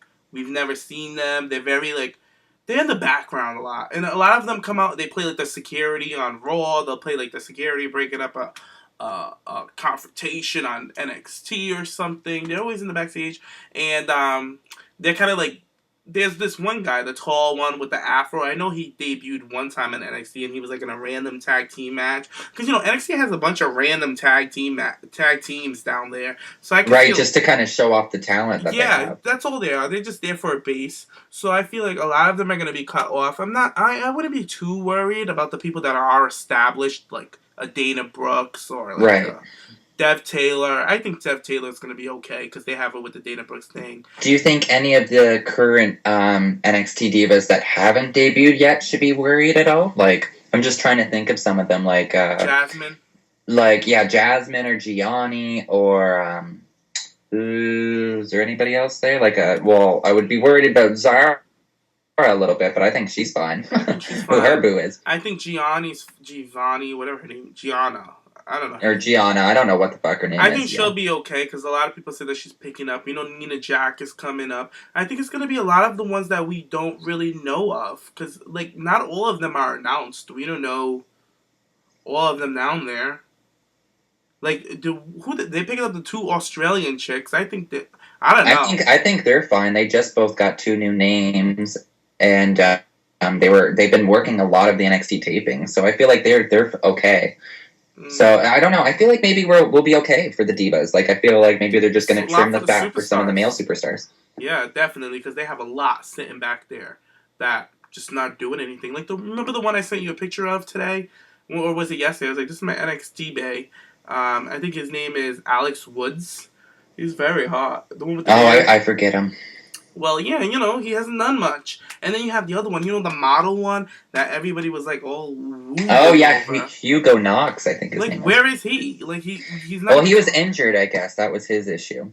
I think he should be in trouble. I think he'll be in trouble. Oh, he's so cute, though. I know, but remember Emma's boyfriend? He was hot as hell, and they let him go. They didn't. Yeah, that's true. So I could see him going, definitely. And plus, I don't see a place for him in WWE. I don't see him fitting in anywhere. Oh, I do. He's got a great look, and it's like we haven't really seen him in the ring yet, so we can't really, or even talking for that matter. So I can't really form an opinion. But like looks wise, like ugh. Mm-hmm. But his traveling partner and his buddy is the new member of the Wyatt family. We didn't even mention that earlier. Oh yeah, fuck! I was supposed to mention that too because I was. What was his name again? I was excited. I think his name's like Braun Strowman. Yeah. Strowman. I don't know. They travel together. They have a lot of funny videos together on Hugo Knox's Instagram. Oh, I didn't know that they were. Yeah, they were like buddies. Old buddies. Yeah, they were old buddies. So it's nice to see that one of his boys made it up there, but he hasn't yet. So I don't know. He could be in trouble. There's just a lot of talents down there. But I know like people like Apollo Crews who just debuted, who did amazing. Yeah, he did great. Yeah, so I can see a lot of them are safe. Or you know what? We can move on to the main roster. Like some people can go. I know that. Was it you who was asking if I'm worried about Brad Maddox today? Yeah, you were comparing and shading off with Gigi about Ziggler and Maddox, and I was like, Can you send me some matches of his? Because it's like I haven't watched any before. Yeah, so I'm gonna send you some. I have a whole file of it on my YouTube. Oh, I bet you do. Have a fucking old playlist ready. I do. I actually subscribe to a playlist that already has all the Brad Maddox matches for me. So I'm just gonna send you that link. And you also see a match with him and Cesaro when they're like wrestling and then they end up in a wedding and they keep wrestling in the middle of the wedding.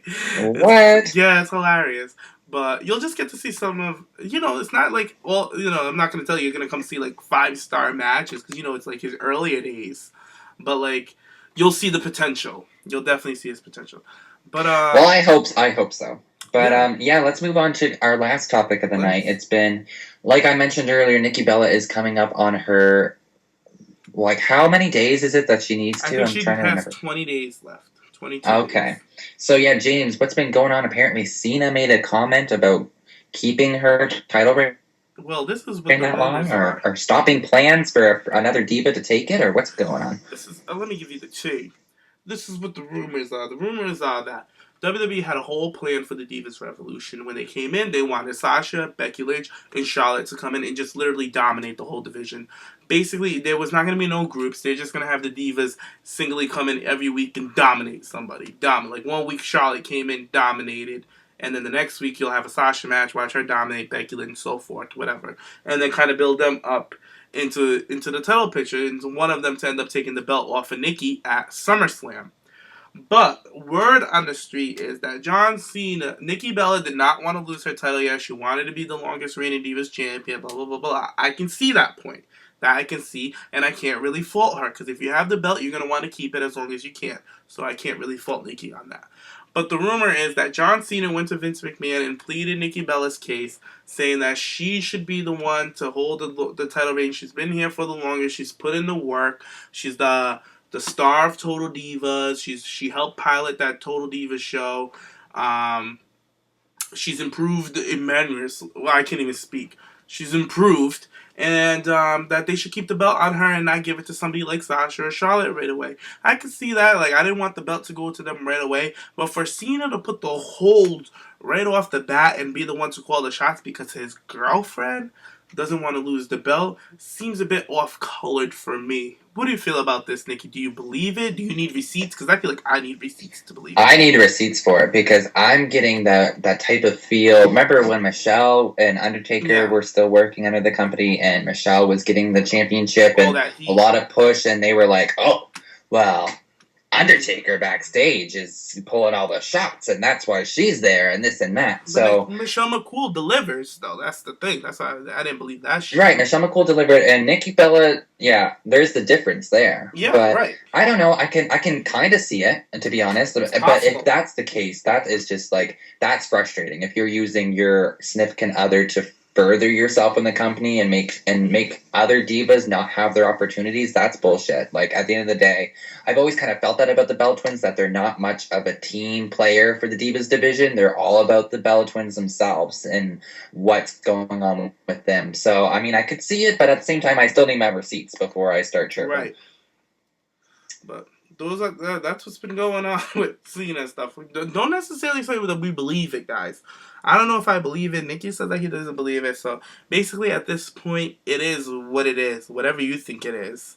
But unless we get some proof, some receipts. Yeah, we'll take it as a grain of salt for now. It's basically he said, she said at this point.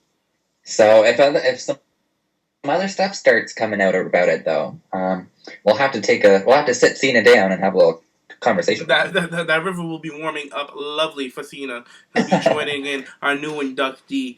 I'm so happy we got a new inductee. We do. And do you think the rest of the TPP cast is going to agree with us? I think they do. Yeah, that's the thing with, if the listeners don't know, the TPP cast all have to kind of agree on who's getting thrown into our river. We're not really hateful. We don't just throw them in just because they said a comment or something. I just thought of an idea. You know what? I'll run it by you later. Okay. I think I know what you're talking about. I kind of have the same idea. Okay, we'll talk about it right when we finish recording. But we're almost done. But I have some breaking news. Oh, okay. Spill the tea.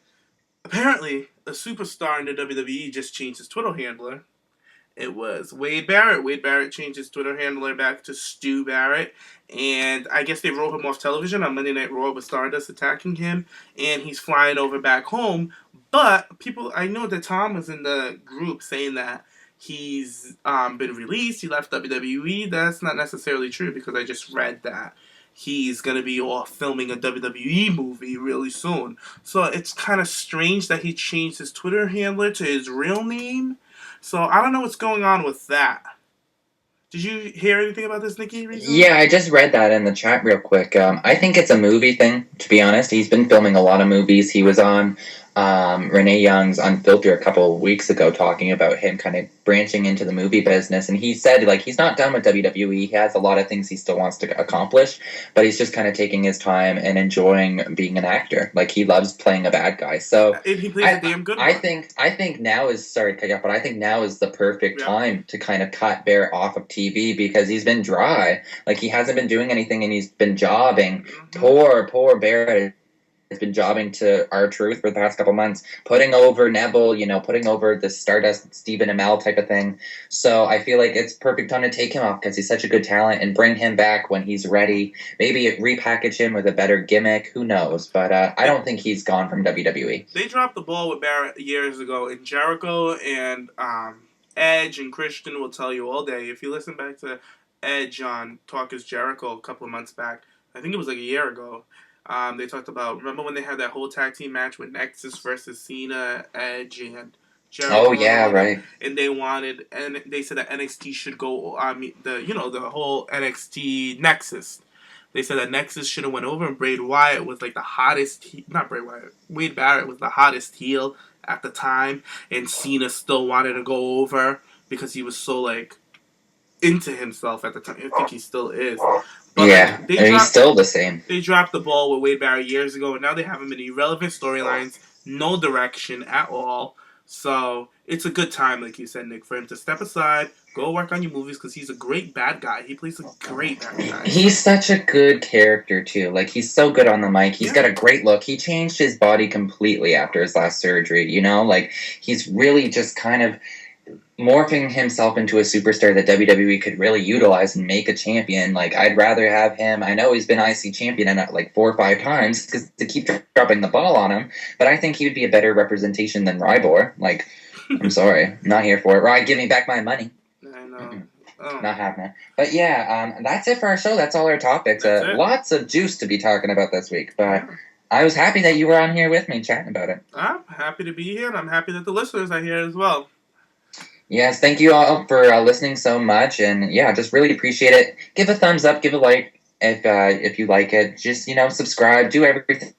It just kind of really builds our channel and just kind of keeps building it up so we can make more things, make more projects for you guys, and just keep putting it out there because we love doing it and we love hearing the feedback too. Like, we got a lot of great feedback from Fan Slam. That was so much fun, and now we're going to be moving on to our next project. But yeah, if you want that project, if you want to know about it, if you want me to spill that tea, you got to hit it up to 150 subscribers. So that's your job. And you guys won't have to wait long for this project at all, I promise.